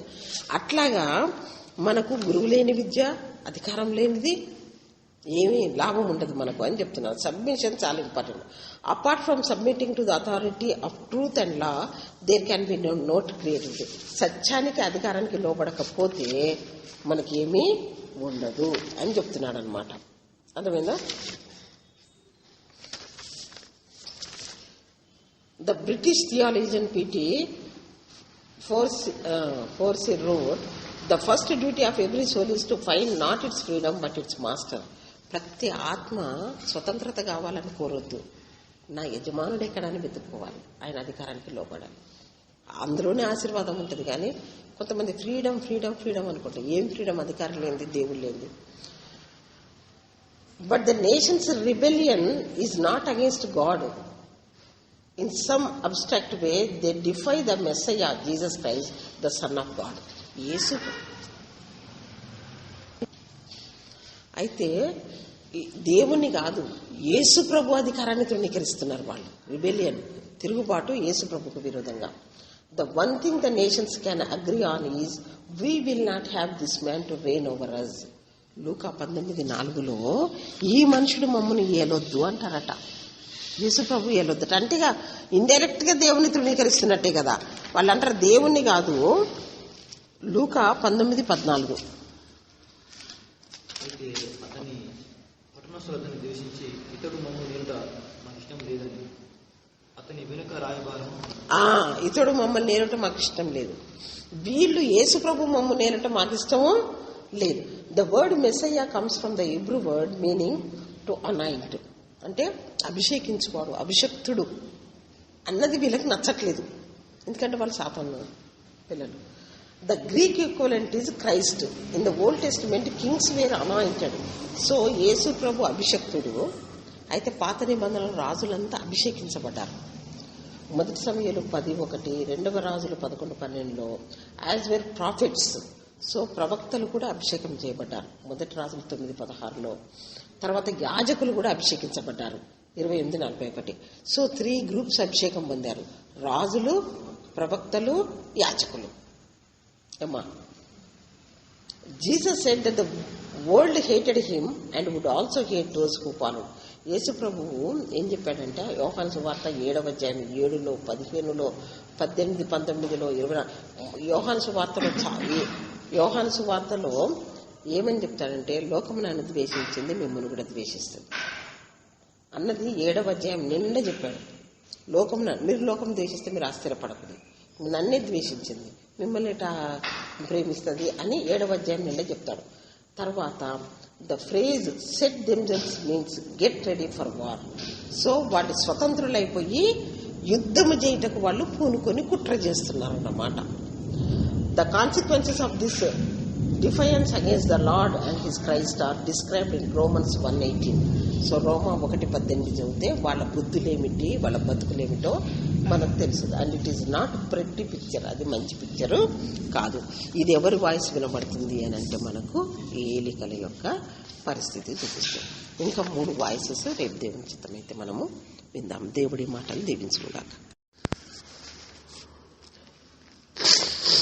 దేవుని నామకు స్తోత్రం. మనం ఇవాళ 2వ కీర్తన ధ్యానం చేసుకుందాము. మొన్న నిన్న 2 రోజులు ఇంట్రొడక్షన్ చెప్పాను. ఇవాళ మనము 1 నుంచి 3 వచనాలలో ఎంతవరకు కవర్ చేయగలిగితే అంత కవర్ చేద్దాం. సరే, 1 నుంచి 3 వచనాలలో కాన్స్పిరసీ, కుట్ర. భూరాజులు దేవుని మీద అల్లరి రేపుతున్నారు. అన్ని జనులు ఎలా అల్లరి రేపుతున్నారు, జనములు ఎలా వ్యర్థమైన దాన్ని తలంచుతున్నవి. మనము వారి కట్లు తెంపుదము రండి, వారి పాశములను మన యొద్ద నుండి పారవేయుదము రండి అని చెప్పుకొనుచు భూరాజులు యెహోవాకును ఆయన అభిషక్తునికి విరోధముగా నిలబడుచున్నారు. ఏలికలు ఏకీభవించి ఆలోచన కుట్ర చేయుచున్నారు. అది ఆ విషయాలు వల్ల నేర్చుకుందాం మనం. The voice of the nations, వాళ్ళ మాటలు వినబడుతున్నాయి ఇప్పుడు మనకు జనములై. David didn't expect a reply when he asked this question, because there really is no reply. ఈ ప్రశ్నలన్నీ అడుగుతున్నాడు, ఏలా చెప్పుకొనుచున్నారు అని అడుగుతున్నాడు ప్రశ్నే గాని, అన్ని జనులు ఎలా అల్లరి రేపుచున్నారు అంటున్నాడు. జనములు ఎలా వ్యర్థమైన దాన్ని తలంచుతున్నవి అని ఒక ప్రశ్న వేయుచున్నాడు. కానీ ఈ ప్రశ్నలకు జవాబు లేదు, వాళ్ళు అలాగే చేస్తారు. It was an expression of astonishment. ఇది ప్రశ్న కాదు, ఆశ్చర్యం. అరే ఎందుకు వీళ్ళంటే చేస్తున్నారు అని అంటాం మనం. దానికి జవాబు చెప్పమని కాదు ఎవరిని, మనకు ఆశ్చర్యం కలిగి మనమే ప్రశ్నార్థకంగా అంటా ఉంటాం. When you consider all that the Lord has done for the nations, how can they rebel against him? అసలు దేవుడు దేశంలో ఏమేమి చేశాడో మనం ఒకసారి జ్ఞాపకం చేసుకుంటే వాళ్ళు ఎట్లా తిరుగుబాటు చేయగలరా అని ఆశ్చర్యం కలుగుతుంది. ఇంత చేసిన తర్వాత ఇప్పుడు పిల్లలకి ఎంతో చేసాక వాళ్ళు తిరుగుబాటు చేస్తే అరే వీళ్ళు ఎట్లా తిరుగుబాటు చేస్తున్నారు, ఇంత చేసిన తల్లిదండ్రులకి అనిపిస్తుంది కదా మనకు ఆశ్చర్యం.